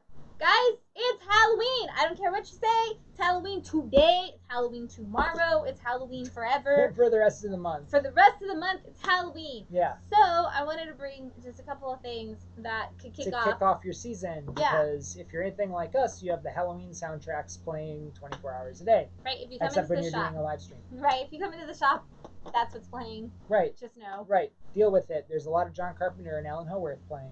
Right. This week. Or the Trent Reznor version. You know, who knows? Yeah, it's like 7 minutes. Then you have to switch back to Alan Carpenter or John Carpenter or Alan Howarth. Right. Absolutely. Yeah. BJ, if I don't have you down for Indigenous Voices, I will, but I think I do. I think you're on the board already. I think you're on the board. So, one thing is DC has its Ghost. DC always does the oversized giant issues. They always have little things like that. This is DC Ghost. It's just a bunch of random stories. I think the Spectre is fighting himself, essentially, because they were like, how do we make the Spectre fight something ghostly? And it's like, the Spectre fights himself. And all kinds of things of, like, people... 9 action-packed adventures for $5, something like that. Yeah. Super cool. And I'm going to let you talk about this because you are actually part of the creative team for the future books. Cool. So this is all you, buddy. We've got Halloween Man books in stock. This is The Tomb of Captain Evil. And what else we got here? Oh, yeah, the Loch Ness Monster. And Halloween Man, Eye of the Beholder, which is one of the very first ones. So if you guys don't know Halloween Man, he is a man who something happened to him while he was watching horror movies. It burned half of his face off, and he's kind of this deformed Two-Face superhero who fights monsters in a pumpkin t-shirt, which is super cool.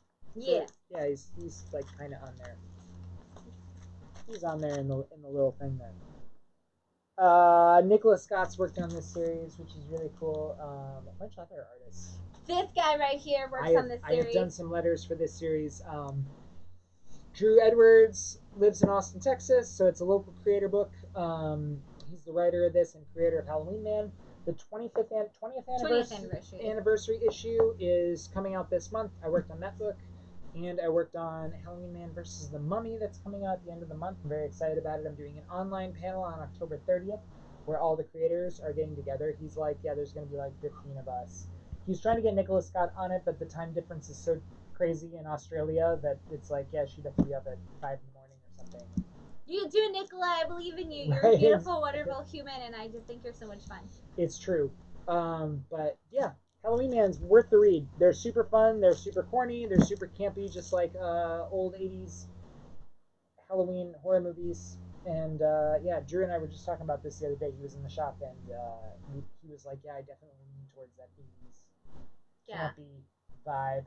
He was trying to get the I don't know if I'm allowed to. I don't know what you should say. I don't know if you can say. He's trying to get the rights to like Friday the 13th. Ooh. He wrote a Texas Chainsaw Massacre script, but the Texas Chainsaw Massacre comic rights are lost in the world right now. You didn't tell me this. And you can't actually track them down, but they're trying to get it, and it's like just TriStar own them. It's a big thing right now, but working on that.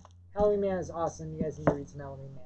Come in the shop. We've got Drew's comics. Yeah, and again, 20 years. 20 years. Amazing. It's been going on, and it has been a huge series for a very long time. Yeah. That's just gone like continuously. And Drew was Best of Austin for the Austin Chronicle last year. Best of Austin, yep. Actually, Donnie Cates was the other run, but Donnie Cates was runner-up to Drew. Which is it's crazy, I know. And Drew won, and then Drew was nominated for a Ringo Award this year, which you need to be in the comics creating field to actually vote on it.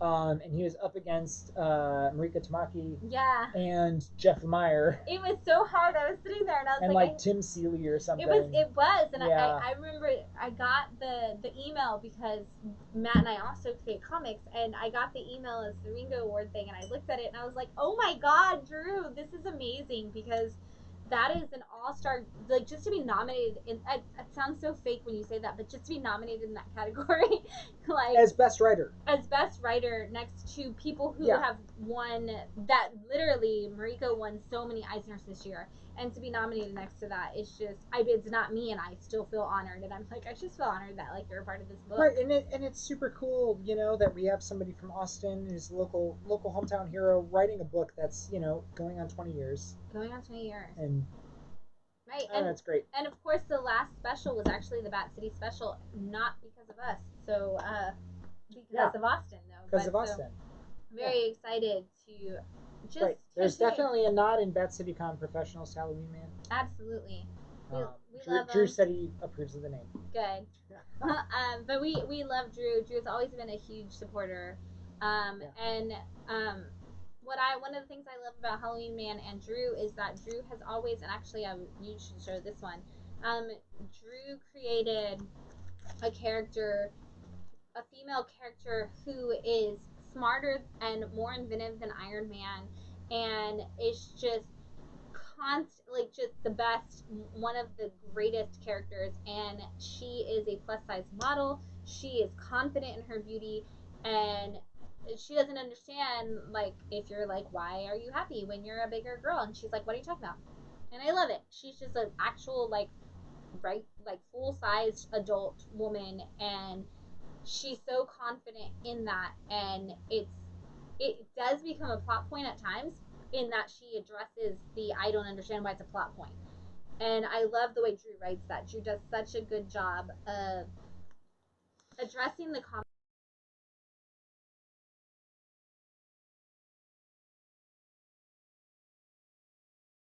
twist, right, to be on the cover. And so great, and that's the issue. And so anyway, if you guys have never read Halloween Man, support a local creator. Drew's wonderful. You can definitely meet him. Last year, we had him over for a Christmas celebration. We talked about horror monsters that celebrate Christmas, and we will definitely, as soon as events can happen again, we will always have Drew out for them because he's wonderful. Absolutely. We were gonna do the the dinosaur special We were in May, and then a COVID happened. right. Then a pandemic happened, and we didn't get to do one. So Right. hopefully, we were supposed to celebrate World Dinosaur Day with Drew and his dinosaur special. So hopefully, that'll get to happen in a different capacity at some point. Cool, cool. We have trades. We have trades. You have some trades? I do. Quick, So lady. full price trades. We've got these really great, amazing Marvel Visionaries books. These are awesome. There's a Stan Lee one, a John Romita, And a Jack Kirby one. and a Jack Kirby one, which were super biased. I actually got this Jack Kirby one for Matt for Christmas last year. It's So really cool. I was gonna say, so you can tell them how great it is. Yeah, it's great. And like just an example, this collects Avengers #4, first Captain America and the Avengers.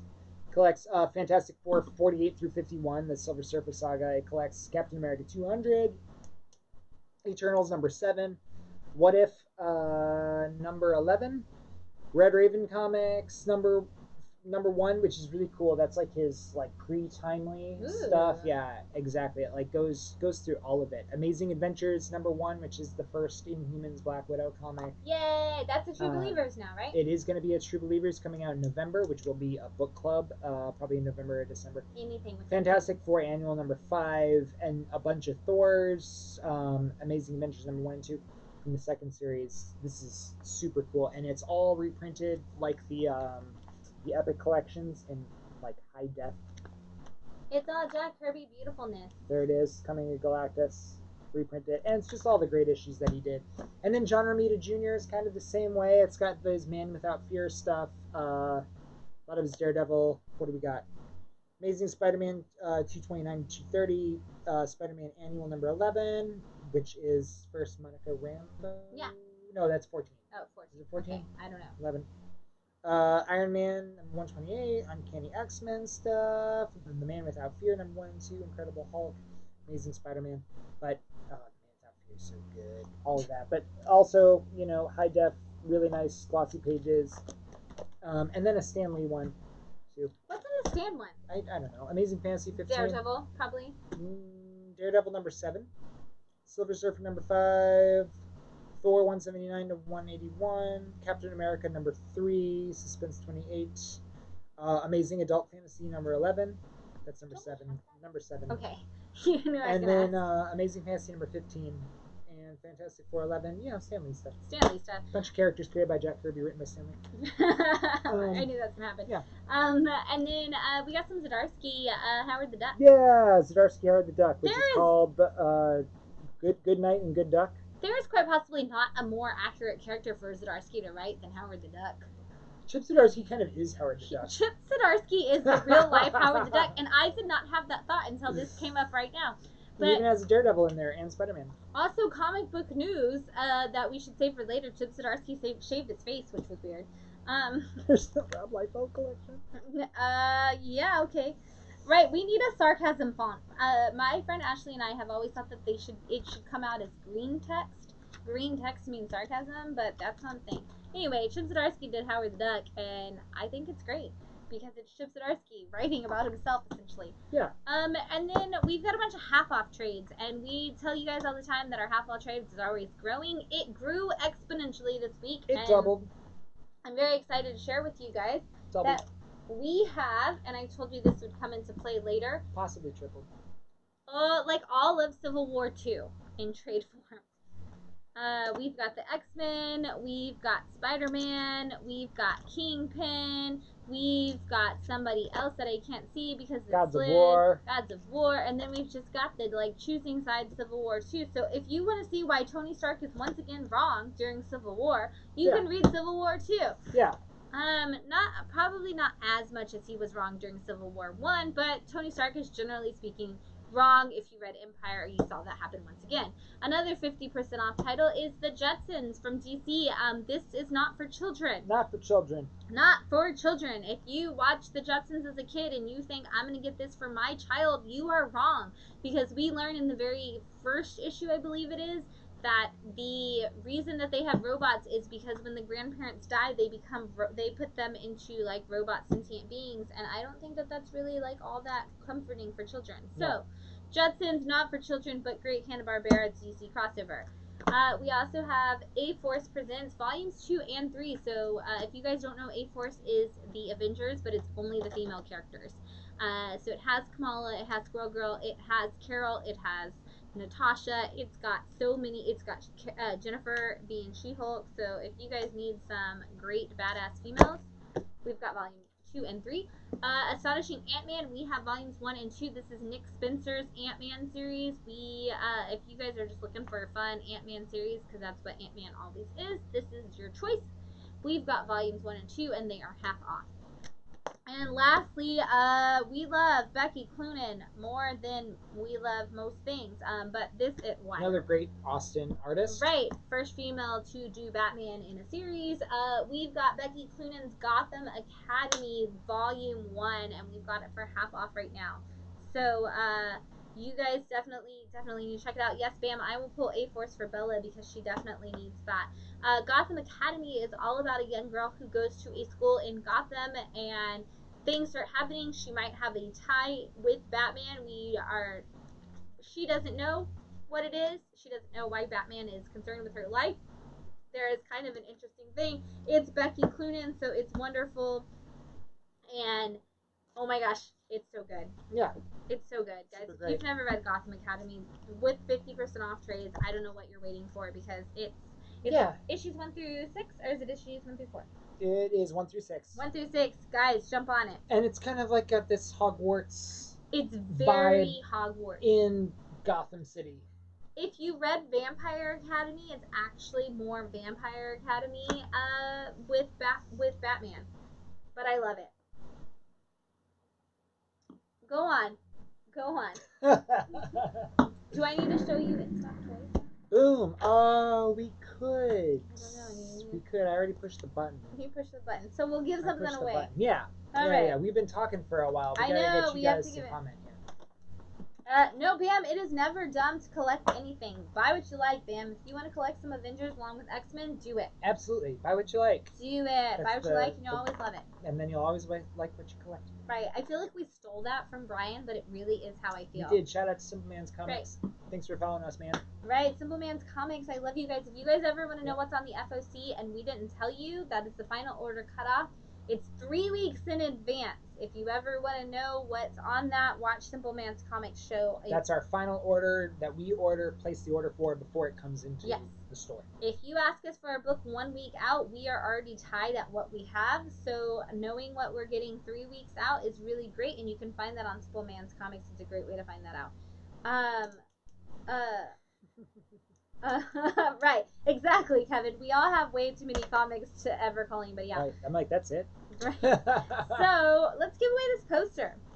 Cool. It has nothing to do, once again, with anything that we're talking about, but neither does the question that goes with it. Awesome. I just think this poster is cool.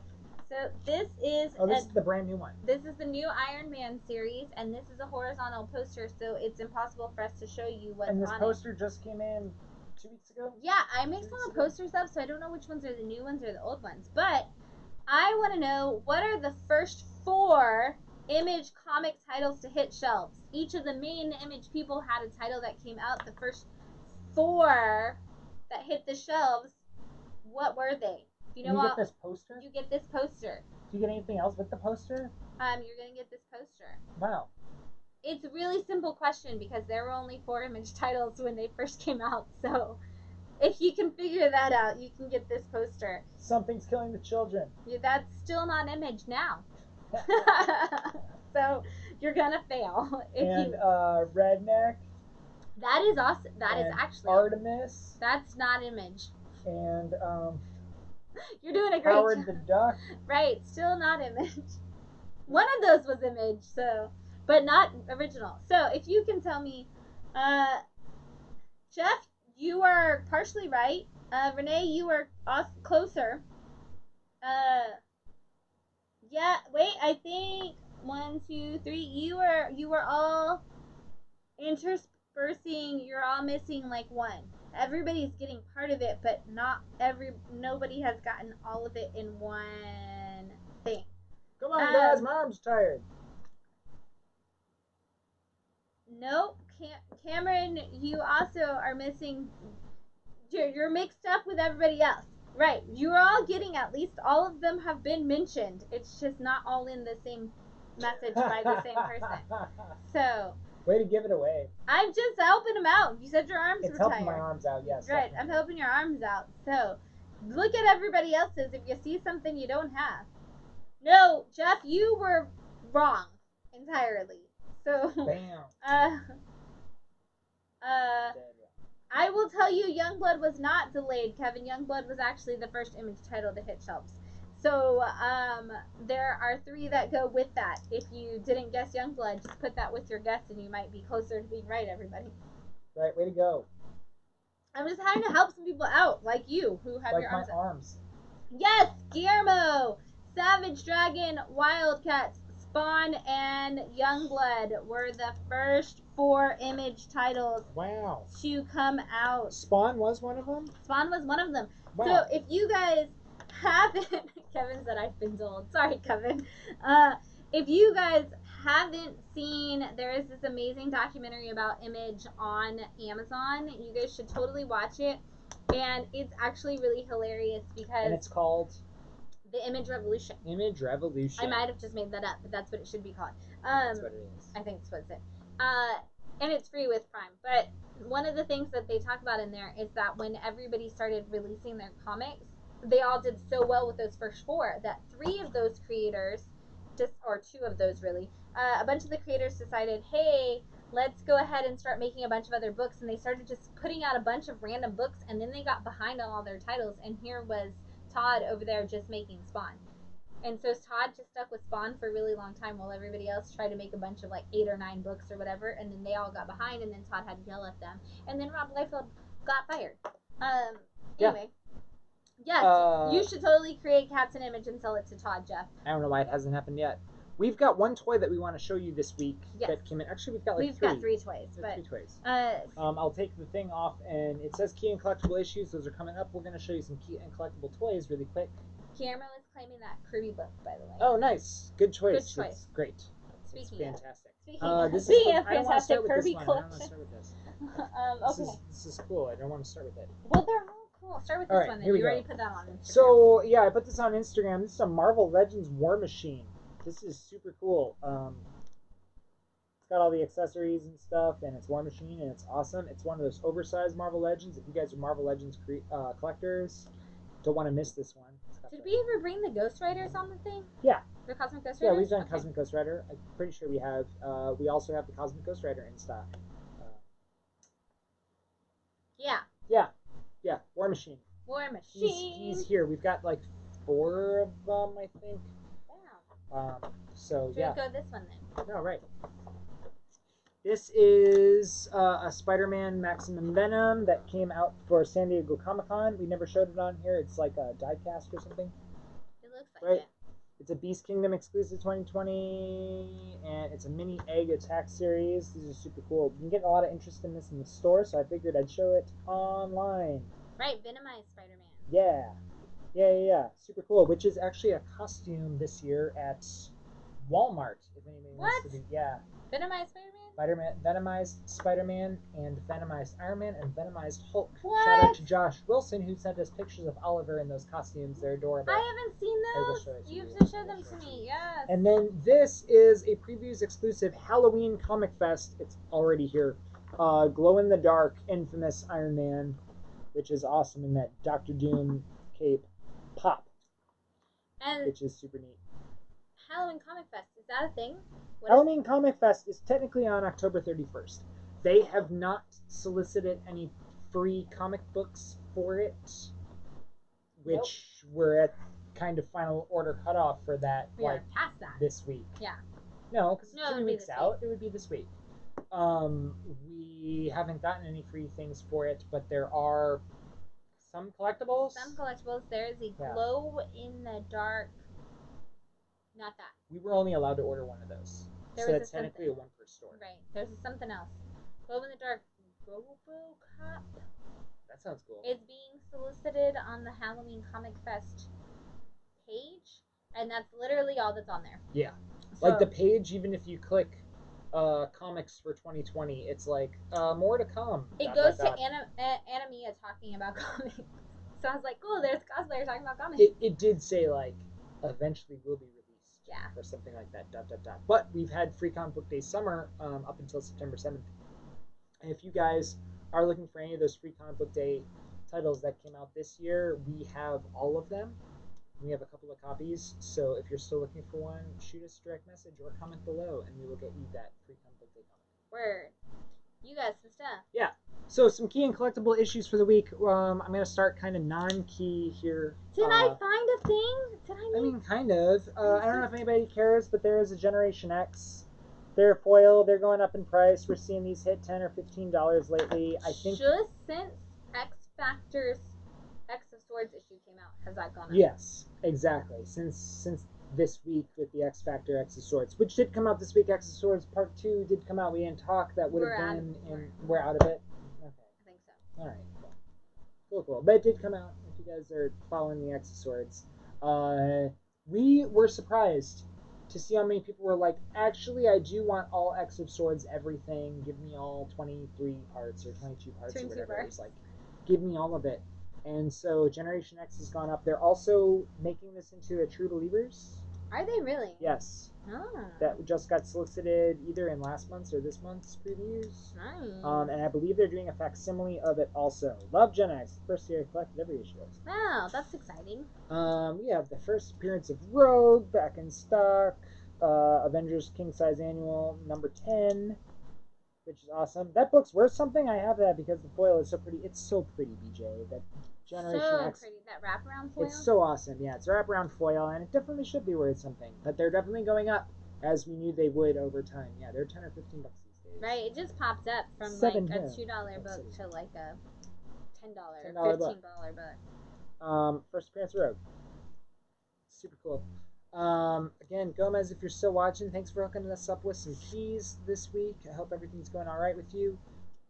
We've got a Spider-Man Noir first appearance in the variant. Super cool book. If you guys are into that and you're into super cool variants, I love that it's so pulpy. I know. It's so pulpy. It's like one of those Green Hornets. I'm like looking at it. I should turn it back and forth. Yeah. It's the only way I can see it. Right. Is in the on camera. Your screen. Yeah. Yeah, it looks gorgeous. So it's exciting that we've got that. I believe it was a 1 in 10 or something. This isn't really a key, but it is Halloween time. It is a collectible. Right, key and collectible comics. It is hard to find comics based off horror movies. Yes. Nightmare on Elm Street, the first series of those books go for over $100 an issue for the first series of Nightmare on Elm Street. Halloween, the series of Michael Myers and the Halloween-related comics, every time they come out, it doesn't matter what their subtitle is, they always just end up shooting up in price. And this is Halloween Night Dance number 2. It's the variant cover, and it's got the awesome clown. Even the thing wants me to click Michael Myers' face. I'm going to do it. Yeah, do it. There you go. So that's super neat. Yes, Jeff, that Spider-Man Noir is one beautiful book. Oh my god, it's so scary to see that. Like it just clicked in and it was like, oh my god, yeah, it's great. I love Michael Myers. Yeah. Happy Halloween, everybody.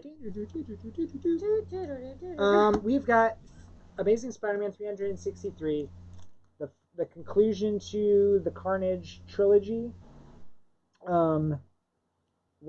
Why is Shatner on that Halloween cover? Well, it's because they made the mask off of William Shatner's face. That was my favorite meme of the week because it was October 1st this week. So it was like falling asleep on September 30th and it's Shatner, and then it's like waking up on October 1st and it's Michael Myers. Right. Was that Billy Joe Armstrong waking up?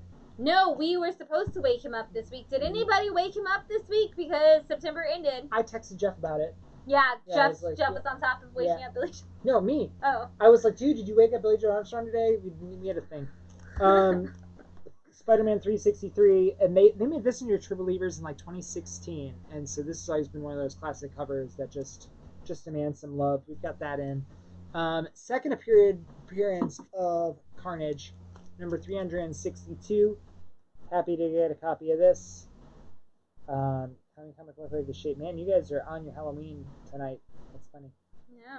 Second appearance of Carnage here, and again, thank you G for this. But we've got a 361 in stock. This is a newsstand copy, which is crazy Holy hard cow. to get. I saw a 9.8 of these. You're just talking went for $900. So this is going to get pressed and tack ironed and made to look absolutely gorgeous and probably sent to CGC if somebody doesn't pick it up in Right. like the next 2 or 3 weeks. You should buy it quickly before Matt Because makes it it worth is more money. very close, and especially after a press on this, it's like already a 9.2 probably, and after a press and a little tack ironing, it's going to be a 9.6 or a 9.8. It does kind of have a little bit of throw off at the bottom there. I guess these were cut funny on the printing. You can kind of see it here. Yeah.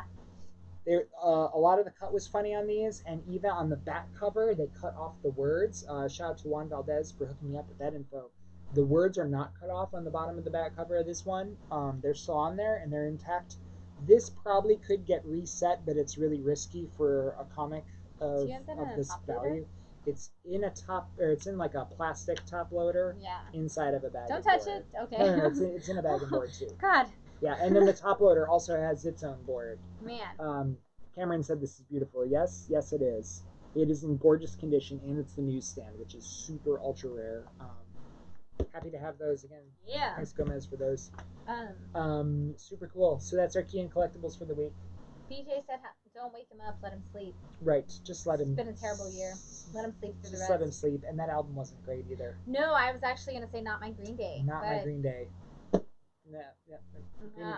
It was like, oh, Green Day's still putting out records. I actually saw them in concert after that came out, and that was when I chose to go get more drinks.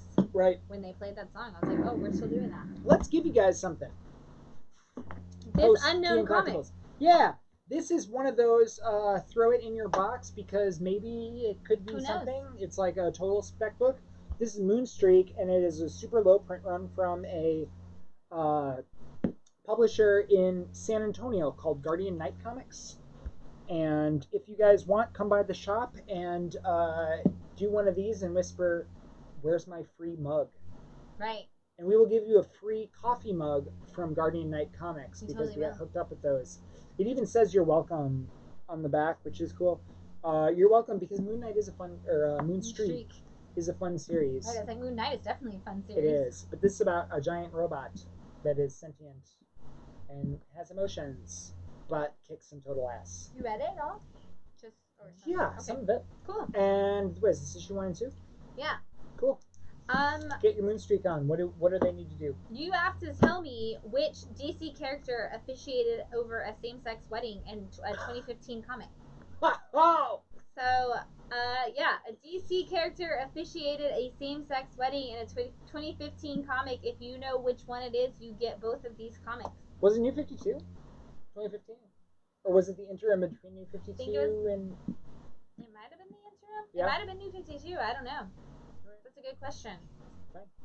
Doesn't play into the importance of the question either way. And it is also not the question. That is not why we keep just saying that. Yeah. No, BJ, it is definitely not Mr. Mixpidalic? Yeah, I can never say it. Can't say it? Mixpidalic? It's been, that's how they say it in the Superman animated series. Yes, BJ, it's Wonder Woman. You even had time to put in a fake guess. I know. Dang. Right. Yeah, it was actually Wonder Woman, and it is this great scene. Wonder Woman talks about how she had some friends who she worked with on a thing, and she's having a conversation with Clark. Clark says, Clark Kent, obviously, but she's having a conversation with Clark, and he says, "I didn't know you officiated weddings," and she's like, "Oh, well, I'm licensed in every state, in every country, in every language." Because I can be, so why not? Because that is what Wonder Woman's saying, is love and truth and all of that. So she's like, I believe in love, I believe in all of this, so I got to where I could do this for anybody, anywhere, ever. Right. And he goes, oh, I didn't know you were such an advocate for a same-sex marriage, though. And she goes, I'm from an island that's entirely women. I don't understand why. We've never understood your concept of love being defined by a certain thing because it's just love to us. It's Right. where I come from. She literally says in the comic, where I come from, we just call that marriage. And I was Hello. like, yeah, get it, Wonder Woman. Hello. I don't know why we have to have a conversation about this. I know, That but is completely fucking ridiculous. It- Because yeah, love is love is love. Love whoever you Mhm. want. Fucking, you know, don't be weird, but you know, just love is love. love is love is love is love. Right. I'm not gonna marry you to a goat. Sorry. Right. But you know, if it has opposable thumbs and can speak a language, great. Right. If you need a speech about it, Lin-Manuel Miranda did a beautiful one at the Tonys where I think he said love is love is love is love is love like 37 times in the middle of the speech, and it's beautiful. Awesome. And BJ, you're gonna really enjoy this comic about a girl and her sentient robot friend. Yes. So thanks for winning that. I love how many of you guys commented on that with Jeff guessed Dark Side, which is a wonderful thing. That would have been great. Kevin, mix, yes, fit, spit, lick. Miss, yeah, mix, less, spit. Like, it's harder with you spelling it out for me. Bam said he knew that but couldn't get it fast enough. And then Brian said, and then she schooled Superman afterwards. Yes, it's a great moment. I honestly think that Clark would have not had that question at all. But I do think it's great that we gave her an excuse to say it was the reason to say it. it Right? was the reason to say it, and he was there, and I'm okay with it because that was when Superman and Wonder Woman were kind of together. Yeah. I mean, if it was New 52, it was when Superman and Wonder Woman were together. Yeah. So, yeah. $1 Book Club. Really quick, I want to talk about $1 Book Club. We had a good revelation last week that I want to bring up. And if you guys have been following our live stream here, you know that we do a $1 Book Club every single week on Zoom so that you guys don't actually have to come to the store. You can still be socially distanced properly. You can sit in the comfort of your home. You can make your own dinner. And you can talk about one of these books. We always choose a $1 issue of the books. So it's a reprint issue, but it's only $1 to buy the book, and then we all talk about it together. So it's kind of your homework to read it before you get to your book club, and then we all talk. The fun thing about this that we don't talk about very often is why are we reading these? And that's a big thing we want to talk about this week. Is we are reading these issues because they hold some sort of a historical value to the greater scope of comics, and one of the reasons why we do it is because maybe we all haven't read this before. So tomorrow night, if I can take this, we are going to do Nova #1, and it's very exciting that we finally get to read this. This is by Marv Wolfman. If you guys don't know Nova, I don't know Nova.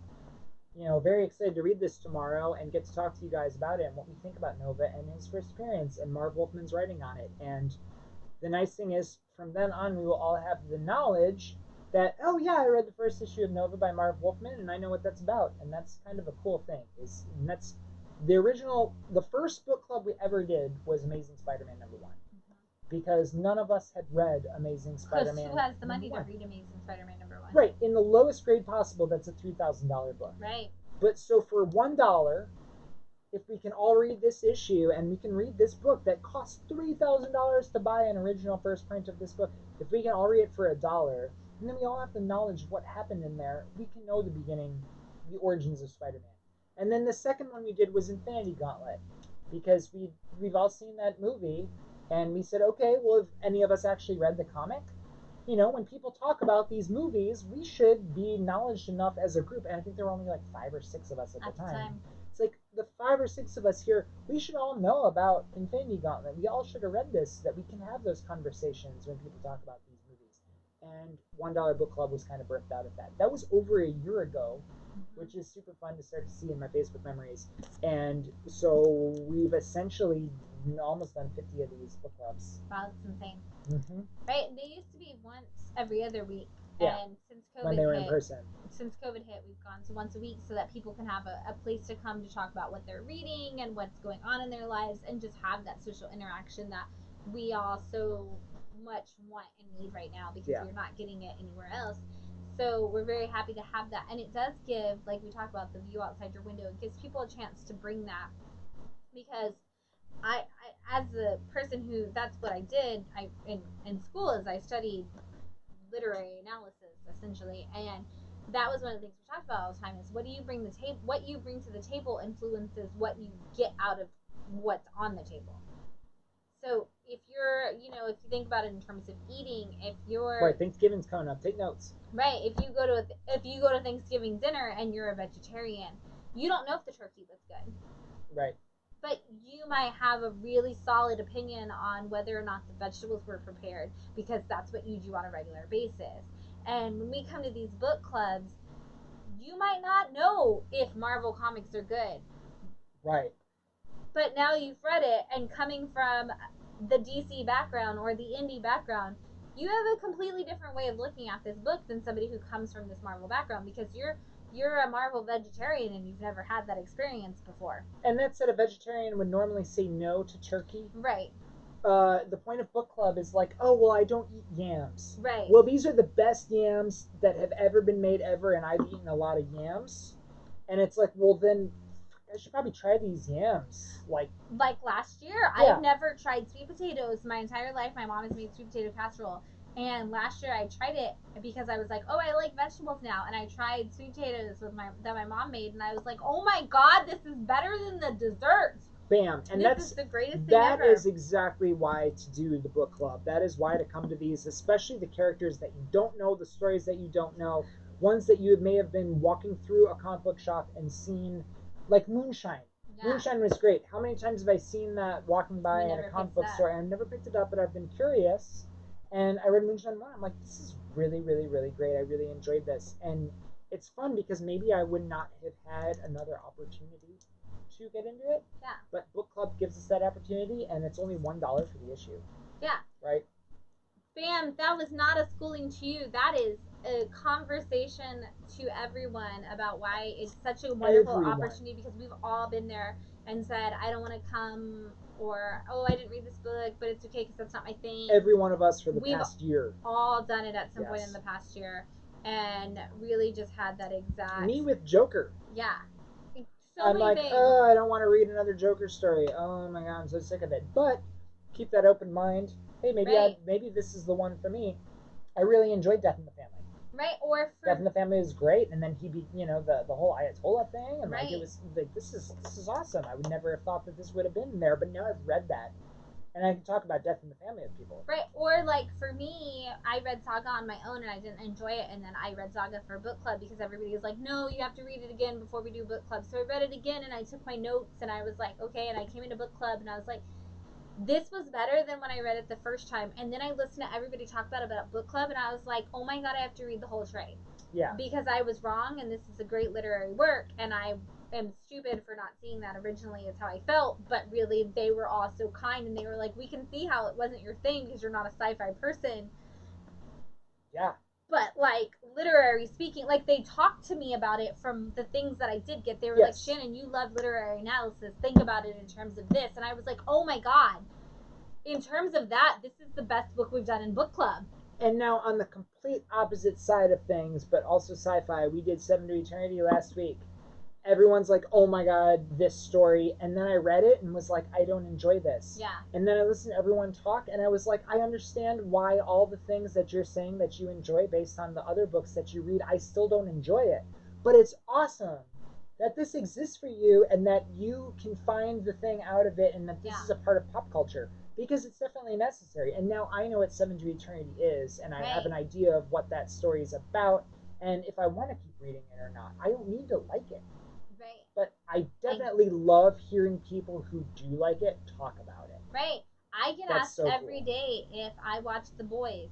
Literally every day, and I don't. And when I talk to people about it, I'm like, well, we read it in book club, and this was my thought process on it.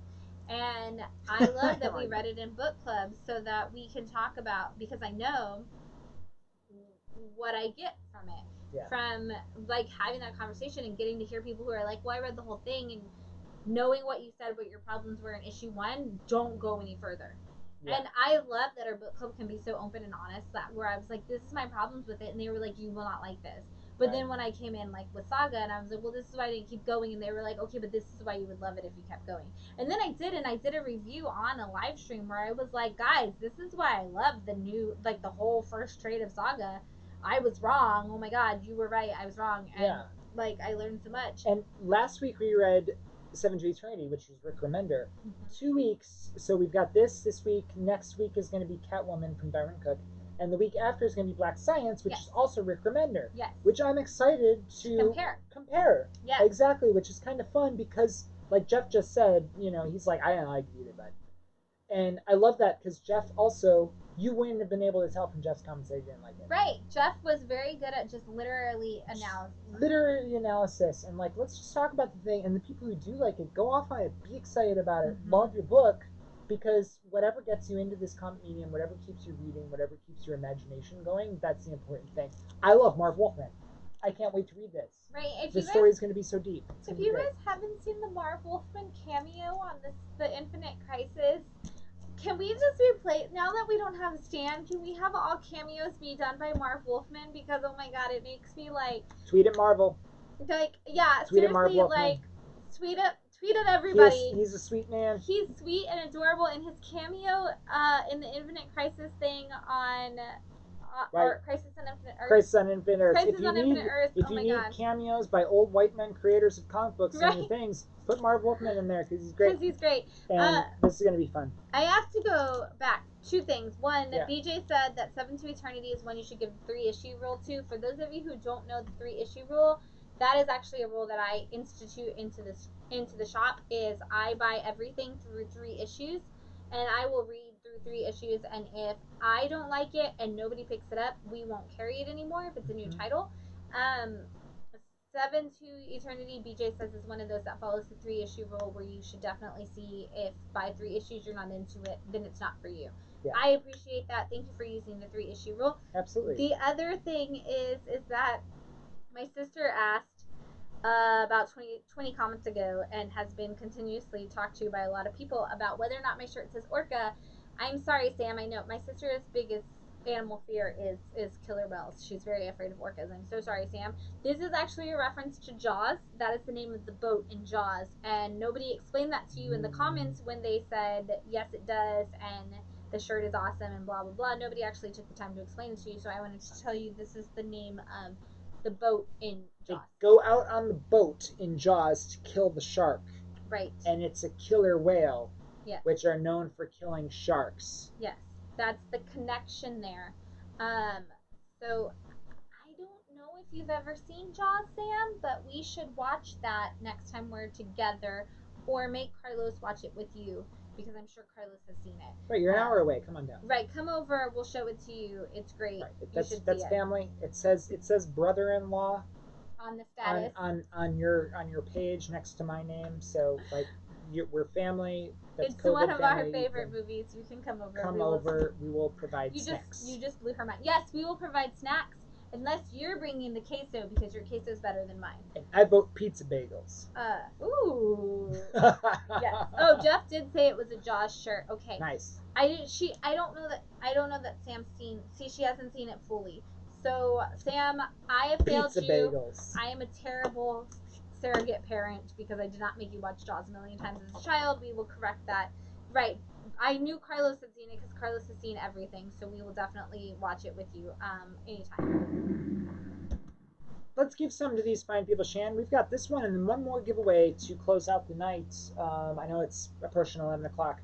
We're giving away next week's book club issue, so that you got a week to come into the shop and grab it. We're going to do this 1 week from tomorrow. This is Ed Brubaker and Darwin Cook's Catwoman, probably to round out our DC issues, because DC is no longer doing dollar books because they got bought by AT&T and they want you on your phone. And we talked about that all night already today. Yeah. So. But that said, we are going to give away this Catwoman. This is going to be a really cool issue. This was a great series. We personally own the trade. We personally own the issues. I love Ed Brubaker. Right, I do love Ed Brubaker. I mean, just this art alone is like going to be so unbelievably super cool. Ed Brubaker wrote the best winner. Give me a page without an ad on it, okay? Yeah, Darwin Cook stuff is so neat.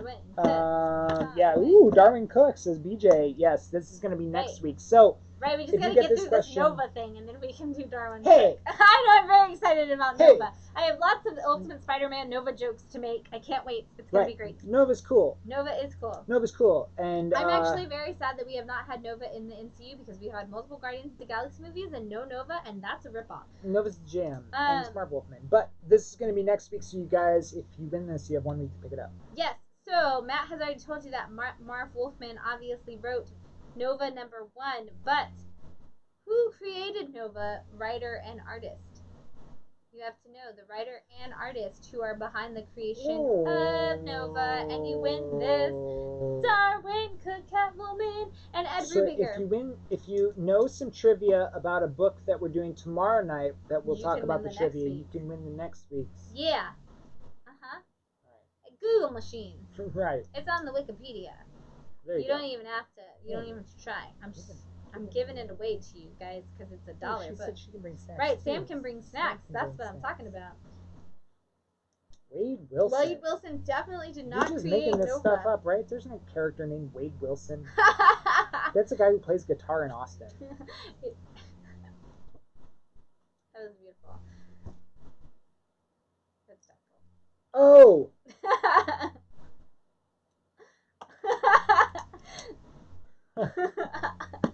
That does sound like a guitar player in Austin. I know a guy. You know a guy named Wade Wilson. Wilson? I believe it. He's a guitar player. He's alright. Well, if you know who created Nova, the writer and artist, yes, Brian. Bam!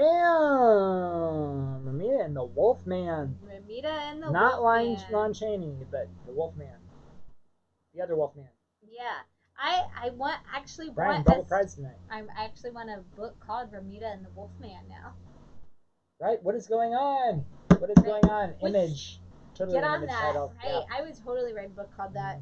I'm Ramita and the Wolfman. Ramita and the Wolfman. And it's like lightly about the creation of comics, but also about lichens. Right. It's like about werewolves who create comics.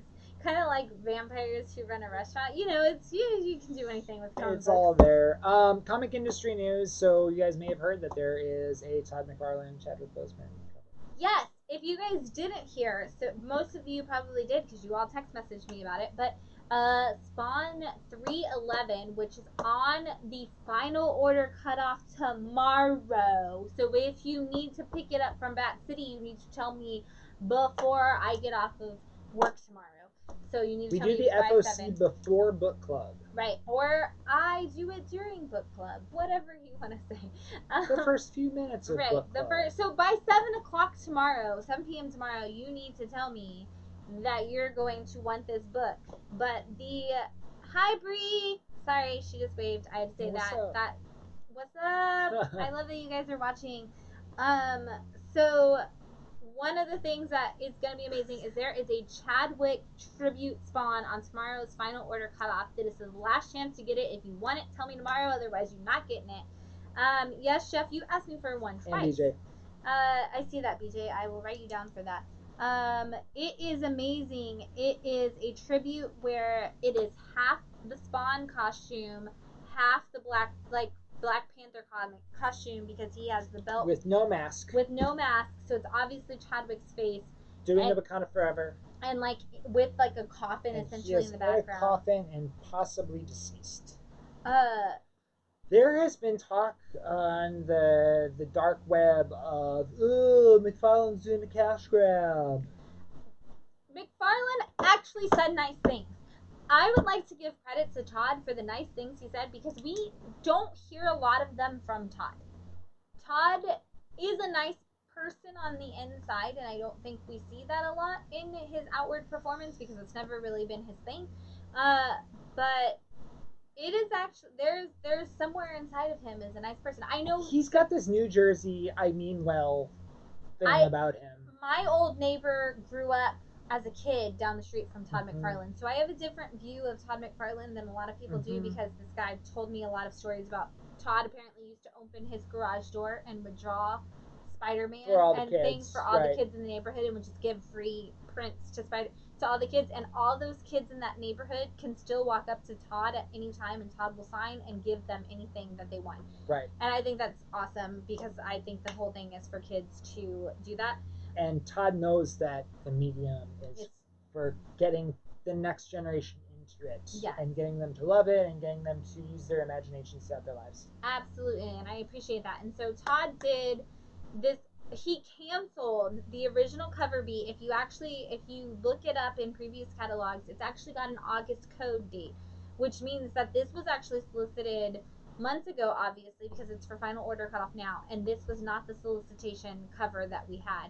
And Todd has scrapped that cover and is doing a Chadwick cover. And his beautiful statement was that, you know, the whole point of creating Spawn was there wasn't a lot of representation for non-white characters in and non-white readers in the characters that we saw in comics, and he gave this wonderful thing with Spawn by he created a person of color as a superhero and continued and one of the longest running superheroes. I think we should give credit to Todd for the fact that he is one of the longest running not canceled superheroes, and it is a person of color, and that's wonderful.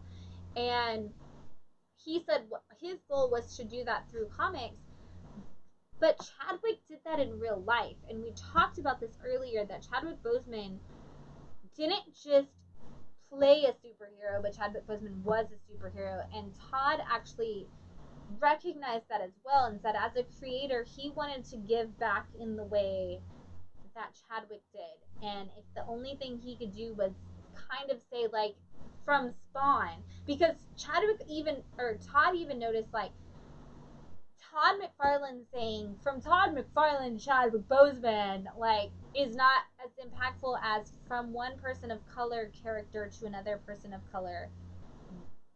Here's a tribute. So instead of Todd McFarlane just saying, "Oh man, I recognize that Chadwick Boseman was amazing," he said, "I want my character to give a moment. I want this person of color character to actually take the moment to say this was another person who embodied a character who has changed the world." And I think it's great, and I can't wait to see what I'm so happy this. I can't wait to hold it in my hand because I think this is a beautiful cover, and I think it was a great way for, again, for Spawn itself to pay a tribute to another person of color who's made an impact in the industry.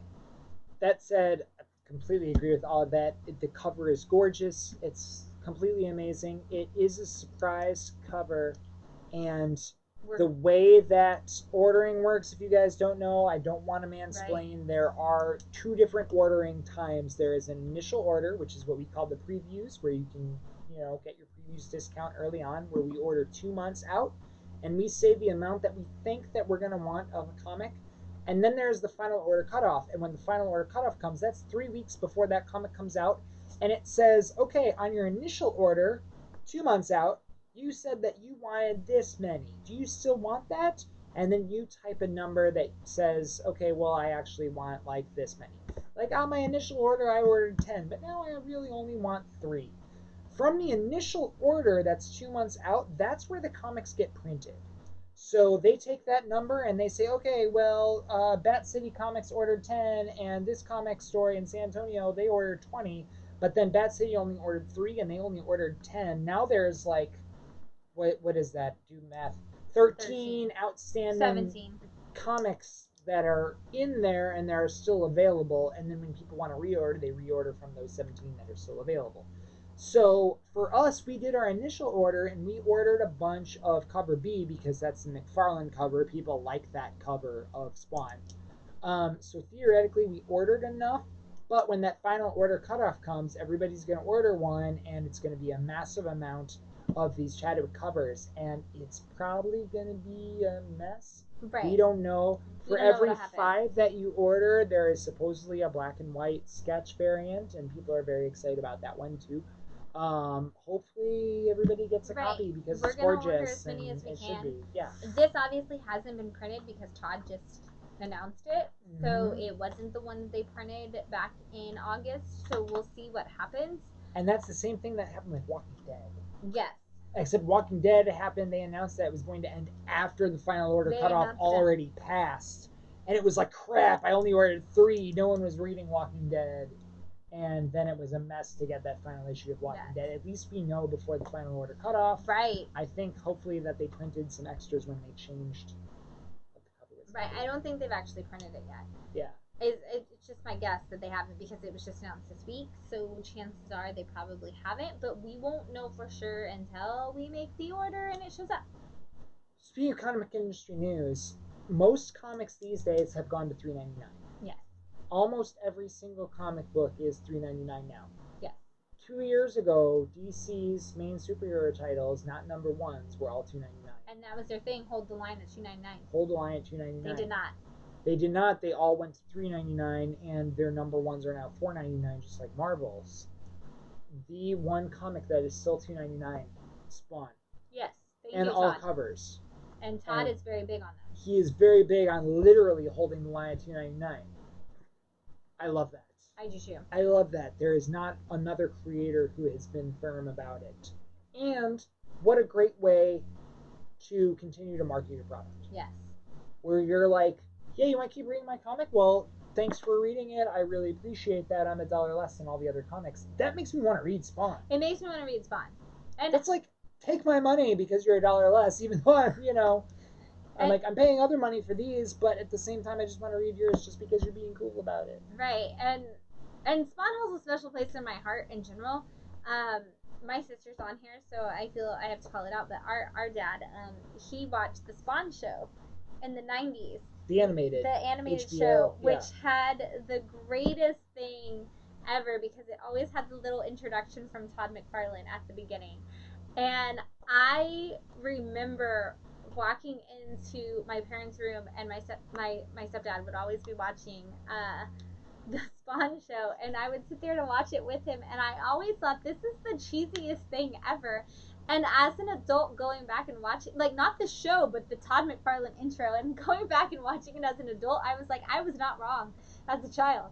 This is a cheesy intro because he's always like drawing at his desk. So and he's he turns drawing, around. and the camera pans in. He's like, "Well, hello there." Right, and he's trying to tell be you spooky. A tale about Spawn. Because it was during the time of Tales from the Crypt being so X-Files, popular. right? All of those shows. And so he's trying so hard to be spooky, but I always identify that with like, I remember just sitting in that room specifically and watching Spawn, and that being what happened. I'm like, it's so hilarious to me to go back and think now. But I was on vacation with my cousin Lauren, your matron of honor. Yes. And we were in Wisconsin. We were in the woods, and you have to drive 15-20 minutes to the nearest like bait shop that also had like 10 VHS titles that you could rent. And I was like, Spawn, it's finally here. We can rent Spawn. Grandma, can we rent Spawn? And she was like, of course. And it had the lenticular VHS cover, and we're like, this is so Grandma sweet. said yes to that. She was like, I don't care. Right. You guys can rent whatever you want. What sugary breakfast cereal do you want to go with it? And we're like, you're on vacation, kiddos. Rent a rated R movie. And we're little kids. And I was Spawn, that's the one. And Lauren was like, I don't care. No, we're gonna get Spawn. And we got it, and we brought it back, and it was the animated series, not the movie. And at the same time, I was like, but this, it's so good. It's kind of cool. It was a really cool animated series. And I think they had both, because then we ended up going back and renting the movie, and we rented the movie, and I was like, oh, okay, great. But we rented that first VHS, the animated series, and it was way longer than a movie, too. Yeah. So, like, you're not done watching a movie yet? It's late. It's like 10:30, 11 o'clock. You need to go to bed, And here we are. Here we are, still talking about Spawn. Right, at 11 p.m. Make a wish. Yes. Make a wish. So, anyway, that's the first comic book news, is that there's Spawn Black Panther. Before we go on. Should have been the last one. I know, it should have been the last one. But other things to talk about really fast.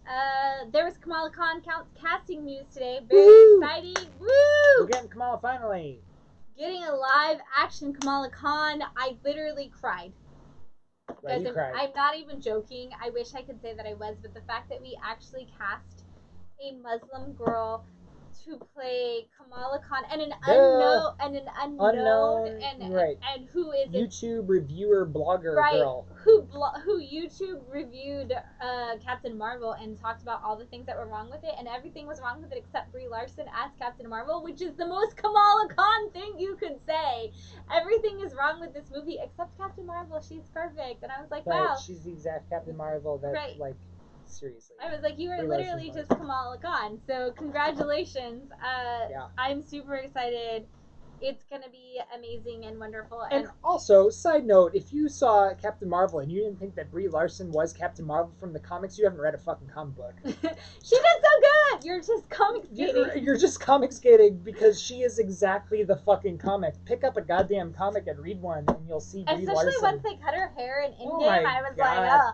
But My It's exactly her. And my little brother told me that because they filmed that at his Air Force base, they filmed a lot of it, and he told me that they came back and they just her and Jude came back and they filmed stuff. He was watching earlier. I doubt he's still watching. But if you are, you can totally comment this. But he was telling me that they came back and did reshoots, and I'm seriously think the ending was a reshoot just to get back at all the people who were trashing it pre the release of the movie, and I still hold to that. But that is like the one thing that my brother actually didn't get to. He usually does security, and he was like, I didn't get to do security for that one. So I'm super sad for him, but I'm super excited that they got to film there. And but yeah, I still think it's a reshoot that was done just to. The ending was done just to even more so put it in the face of like all the people who hated on it.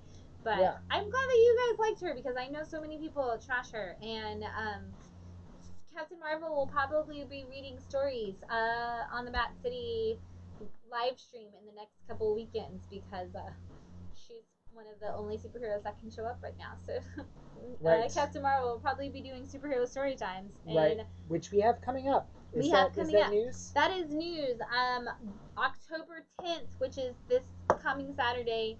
At 11 a.m., there will be a superhero story time as well as whatever 2 weeks from that is.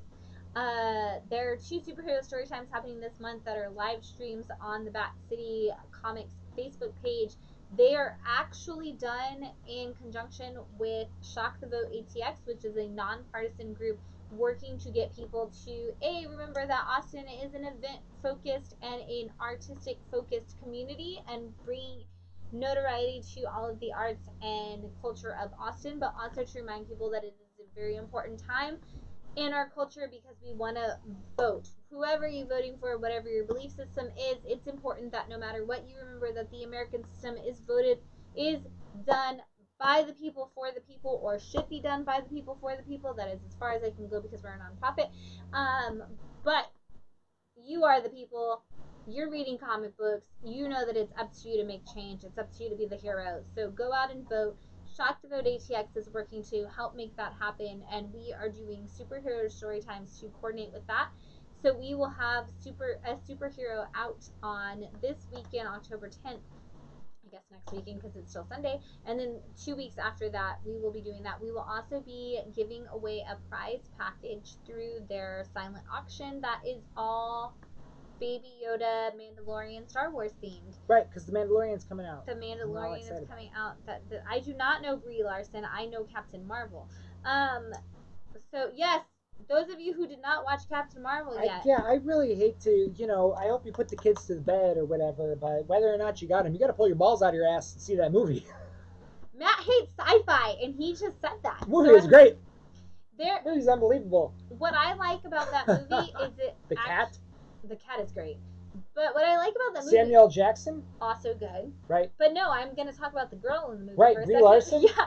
Are you gonna say, "Will you shut up, man"? Damn. Right. Seriously, it's just so we're talking about the being a girl, and what I like about that movie is there's a constant theme of, as being a girl, she's always pushed down and told like, oh, you're never going to be as good as the boys around here, you're never going to be as good as the boys, you can't do this because you're just a girl.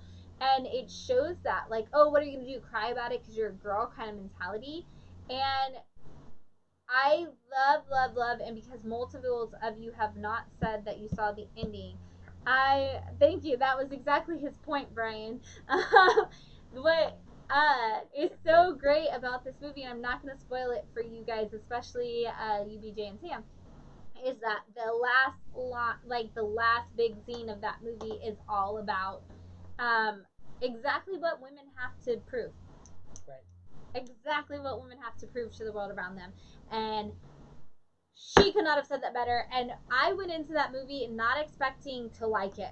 I'm not gonna lie. I introduced that movie. I represented Captain Marvel. I introduced that movie for all of the Alamo Draft Houses. I did multiple women empowerment screenings for the Draft House. With cat adoption on site. With cat adoption on site, there is actually a picture of me as Captain Marvel holding a cat that looks exactly like Goose / Chewie, depending which one you want to look at, comic or movie version.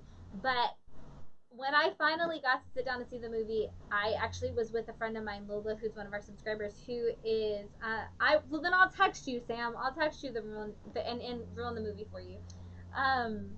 But I was with my friend Lola, who actually did her master's thesis on gender studies in comic books, and it starts with that introduction that's like a tribute to Stan Lee, and none of the characters are Stan Lee created characters, and we were both like the only people in the theater that went and everybody else was like, yay, Stan, and we were like, this is already a bad sign. Right, get Captain America the fuck out of there. Right, we were like, this isn't going well.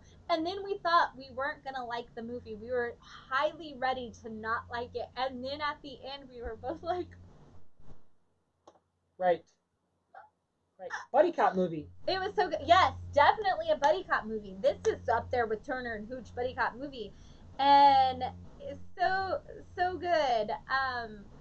And I just love, that's the things I love about it. It's not necessarily like, is it like the best made movie ever? No. Is it, did we not need to have the 90s soundtrack that we had? We could have done without it.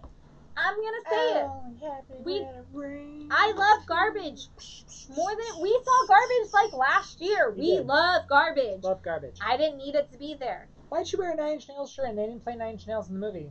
We didn't play Nine Inch Nails in the movie, but Nine Inch Nails did sell a Captain Marvel shirt in honor of the movie. And all the proceeds went to ACLU. All the proceeds went to ACLU because Trent Reznor is a wonderful human. Also, another wonderful human. But yes, it has so many good points to it, and one of the points to it is that women don't have anything to prove. Yes, we definitely, thank you for putting that in all caps, Jeff. We definitely could have done without it. We're in a post Guardians of the Galaxy world. We will never not have a Marvel soundtrack, period, right? End of story. But it's fine. That's a whole nother live stream. We could do an entire live stream about how we don't need Marvel soundtracks. Right. I like BJ's Lame Dad Rock soundtrack. That's earlier. the perfect example of what that is. We don't need it. It happens. It's a thing. Again, get your McDonald's.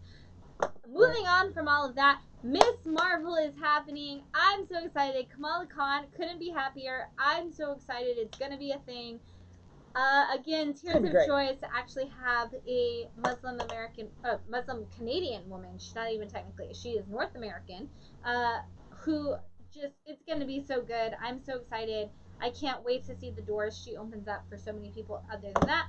And then, if you guys didn't see the thing on Instagram, thing that happened this week, Jamie Foxx said that Electro is back. That his Electro is coming to the MCU. Why? I don't know, but so we might be building towards the Sinister Six, and it might be the Andrew Garfield Sinister Six characters coming into the Tom Holland. So are we getting a multiverse Spider-Man? Nobody knows. Nobody knows. Superhero Storytime, Jeff, is actually related to probably going to be Little Golden Books. So it's going to be younger kiddos. Congratulations, Kevin. Nice. Kevin, also a local indie creator. We did not mention that. We mentioned Drew, but Kevin Garcia, who's in here, is actually doing another great indie comic. You guys can follow his Kickstarter. Kevin, drop it in the comments so people can go and see what your Kickstarter is about. Because it is Aztec. I don't want to get my Mexican Indian culture incorrect, but yeah, Jeff, 2 and 3 year olds will definitely be able to follow along. It's Little Golden Books, so they definitely will, and they'll love it. And Captain Marvel will 100%, or Wonder Woman, whoever is here. Do one of them, right? We'll do something wonderful. But yes, Jamie Foxx said that Electro. He is gonna be. Yeah, I think he is supposed to be. Well, he's gonna be Spawn. I think so, but he's also coming back as Electro in the MCU allegedly. But so Spawn. Right. Cool. I'm really curious to see what happens because I want to know if that means if they're bringing in the Sony Spider-Man villains. Does that mean we're going to acknowledge Andrew Garfield's Spider-Man in the MCU? That is my question. I need to know, which also means that we have to review the Andrew Garfield Spider-Mans for the Matt Reviews Movies.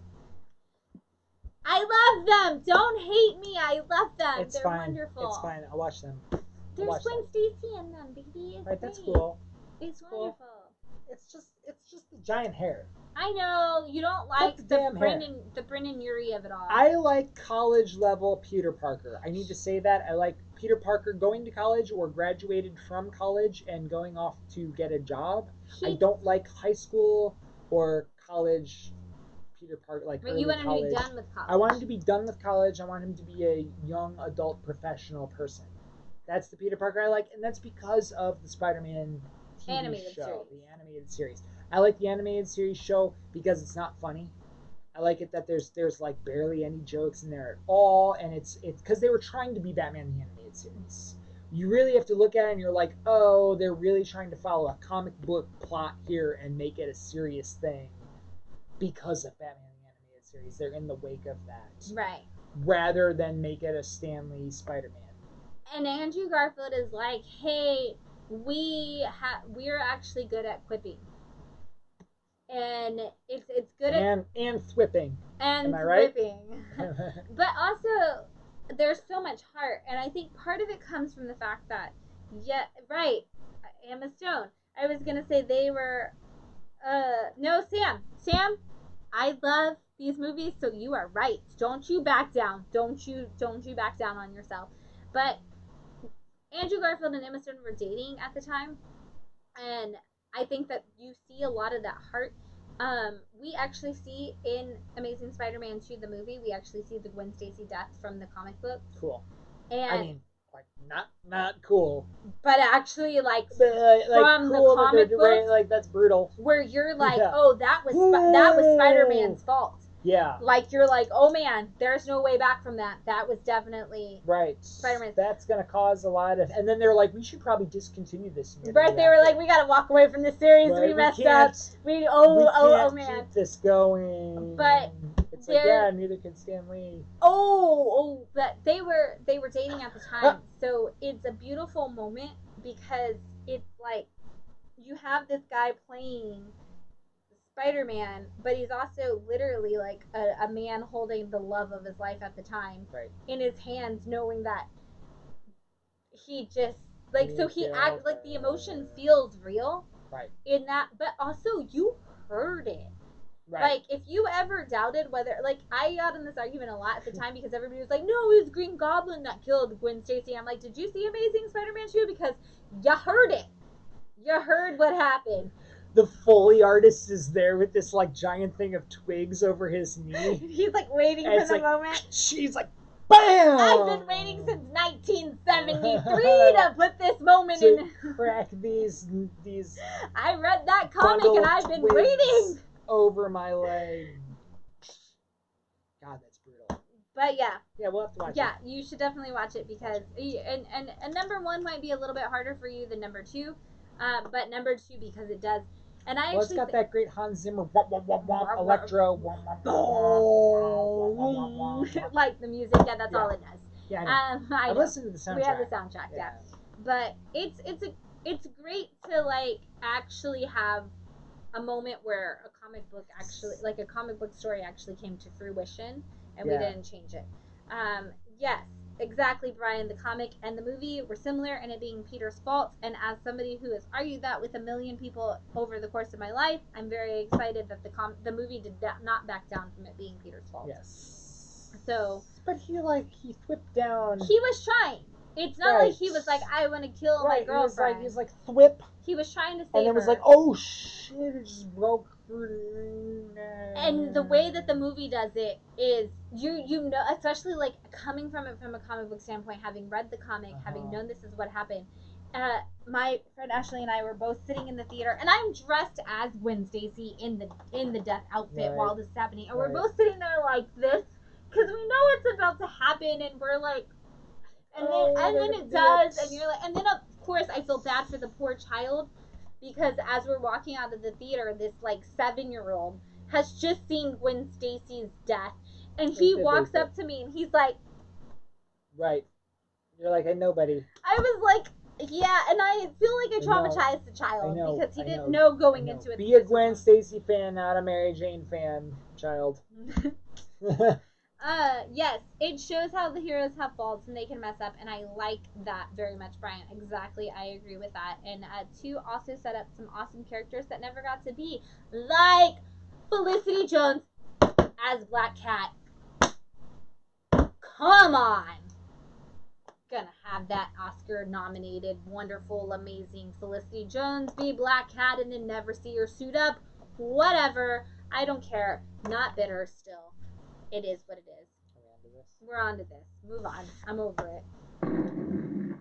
Giveaway. And speaking of, oh yeah, did you hear that Todd McFarlane is drawing a Chadwick Boseman cover for? Oh, that's the first thing that we talked about at chat. Instead of the last thing. Instead well, of the last so thing. many people brought it up.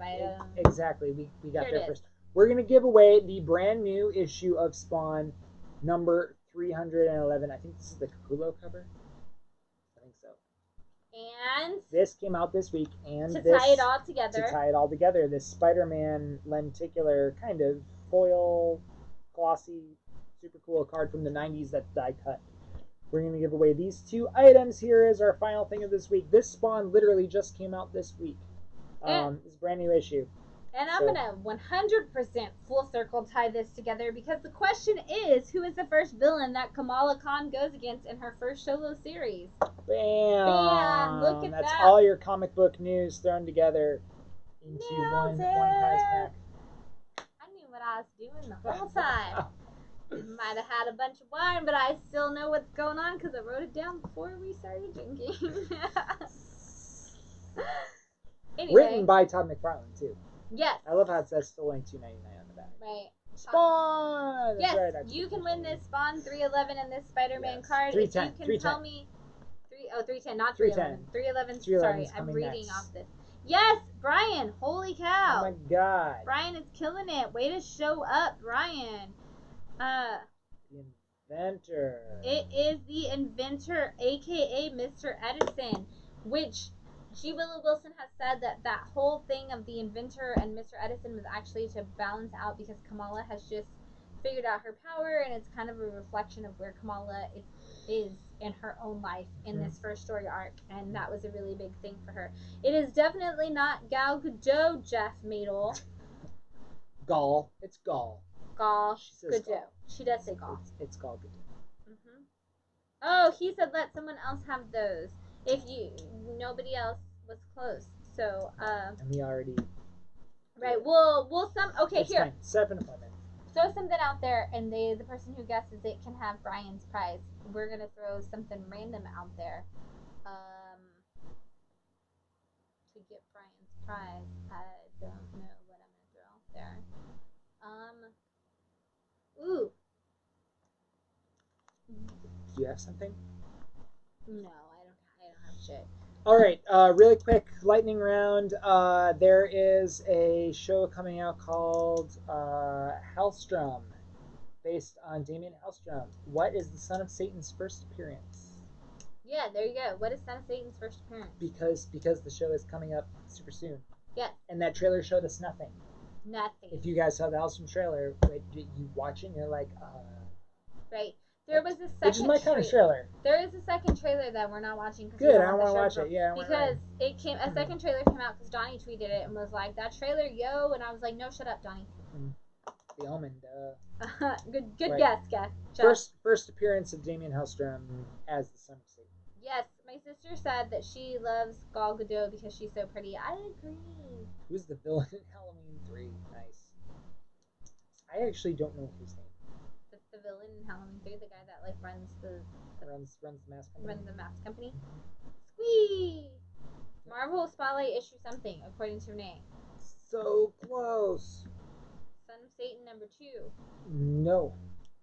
Right. Can you repeat the question for the kids at home? Yeah, if you guys are just joining, what is the first appearance of Son of Satan? Damien Hellstrom.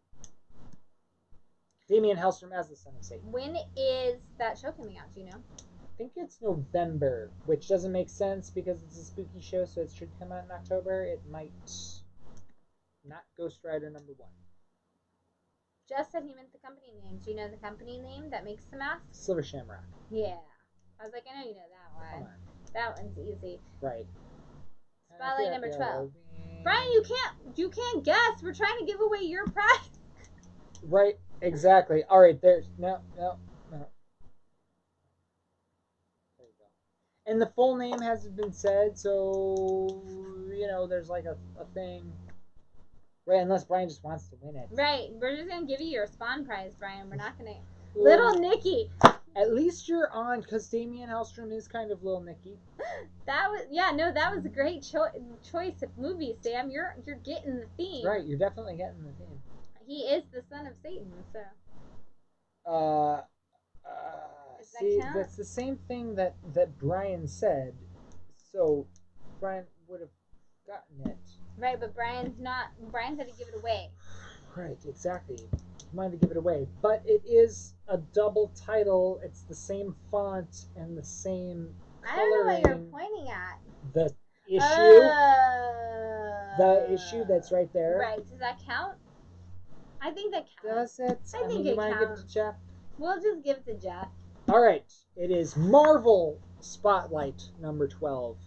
But I mean, if it's made by Marvel Comics, it's Spotlight number 12. It's Marvel Spotlight number 12. I don't think Jeff wins because my pin died. And then 13 is the origin if you guys are looking to collect all of the Son of Satan stuff before. Right, now's the time. Yeah. And then that movie with Adam Sandler. Little Nicky. Which Jeff had the soundtrack when we were kids. Did you really, Jeff? Okay. That's funny. The Google machine must say that it's Spotlight 13, even though it's called Marvel Spotlight 13. It's like Marvel Presents, number 1. You wouldn't just call it Presents number 1. Right, but that's the first appearance. It's professionals here. That's the first cameo is 12 and the first appearance is 13, or is it the other way? Is it? First appearance is 12, origin is 13. Ah, okay. Yes.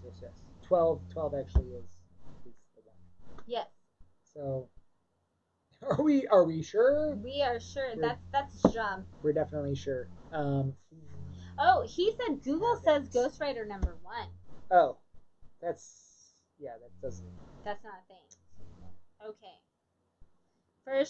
Ghost Rider number 1 is the first issue of Damien, but not the first issue of Damien as the son of Satan. Right? Yeah. It's Damien Hellstrom, but he's not the son of Satan until Marvel Spotlight. Got it right, which is why you corrected that question. Okay. As the son of Satan. Mm-hmm. Yes. First, Damien Hellstrom is Ghost Rider. Nice. Interesting. Mm-hmm. We're learning a lot before this show comes out. Right, we have to know all of these things before we start watching this show. Absolutely. At some undisclosed time in the future. Yes. Speaking of shows, WandaVision is coming soon! Woo! We're very excited about that. We made a YouTube playlist of all of these trailers and fun little things that's playing in the store these days. Somewhat. Yeah. That's on there. And then I'm waiting for other news. I'm waiting for a headshot from our scholarship winner so we can announce who the scholarship winner was. So shout out scholarship winner, you know who you are. I need a picture so that everybody else will too. Yes. And then starting in November, I believe it is, our scholarship period for the 2021-2022 wow. 2021-2022 school year will open. 2022 is hard to think. 2022. It will be opening up starting in November. So if you or anyone you know is going to school for the arts or literature or anything like that, I guess literature doesn't count in the arts. I think people forget that. Yes. But if you are going to school for anything from creative writing to artistic design, when we say the arts, we mean the arts. So theater, film, writing, drawing, literature, painting, any of that. Yeah. If you are going to school for that, or you know somebody who's going to school for that, starting in November, our scholarship period will be open up. And of course, if you guys didn't know, that anything that you buy here in the store, those proceeds go to help us fund that scholarship as program, as well as our literacy program. And there are lots of amazing, wonderful things that are coming up soon for our literacy program, from workshops for kids to make comic books, which we've done for kids, teens, and adults in the past. So we will be continuing to work on having those. We're trying to figure out how that's going to work with COVID, but we are definitely hoping to restart those again soon, because it's been a minute because of COVID. But we also have literary worksheets and tools and tricks that are coming out. We actually have a worksheet that will be up and available in the store soon about some reading skills that kids need. So, yes, thank you, BJ, for answering that question. Book club starts at 8:30 on Zoom. The link is in the event. It is the same link as every week, so you can check on any event that is coming up, and it'll be the link for book club. And it goes until whenever? It goes until I turn it off. Usually like 11 or 12. Yeah, 11:30 is usually when we try to cut it off. So. Usually like the latest. Sometimes it just keeps going. I don't think that will necessarily happen with Nova, but we've seen weirder things. And the shop hours tomorrow, we're looking probably like 11:30 to 6:30 is open right now. I think. Yeah. And then like appointment. We've got an appointment at 6:30, and then we're like probably have an appointment 7:30 until like 9. I guess I could take appointments at the start of book club there. Yeah, so just Brian, just hit us up and we can set an appointment for you. We are. I guess we should bring this up. Is it gonna start this weekend? Or are you gonna wait? What is your thoughts on the weekend thing? Yeah, the weekend might be open. Yeah. Starting Fridays. Starting on Friday, and then just kind of be open until the evening, and then Saturday and Sunday. Yeah. You don't have much going on, and might as well. Right. Well, are you just gonna be open? Yeah, just be open, not appointment Friday, right. Saturday, and Sundays now. Right. Yeah, so that's something we've been talking about. We've been talking about kind of creating a hybrid schedule where the weekends will be just open for Friday, Saturday, and Sundays, starting at 11 on Fridays. It would just be 11 a.m. on Fridays, would just be open until the end of day on Sunday. Well, we would close at nights, obviously, but because we have to do this. But yeah, obviously, those would be like those hours might not be by appointments. Yes, masks are still required, Jeff. Absolutely, masks are required. Just that's actually just state mandated either way. So, but we do have masks on site. If for some reason you don't have one when you get here, we do have masks. Thank you, shout out to Nigel for making sure we have that. But we were talking about it, so keep an eye on Facebook because starting this Friday, possibly we might just be non-appointments starting on Friday, Saturday, and Sundays, and then it will just be appointments during the week. So keep an eye out. Yeah, that's the thing. Absolutely, thing might be happening. Absolutely, it's definitely something that we're working towards. Yeah. There you go. Yeah. What you got? Join us for book club tomorrow. Yeah, it's gonna be great. We're gonna be talking about Nova #1. That's not even in the shot. There you go.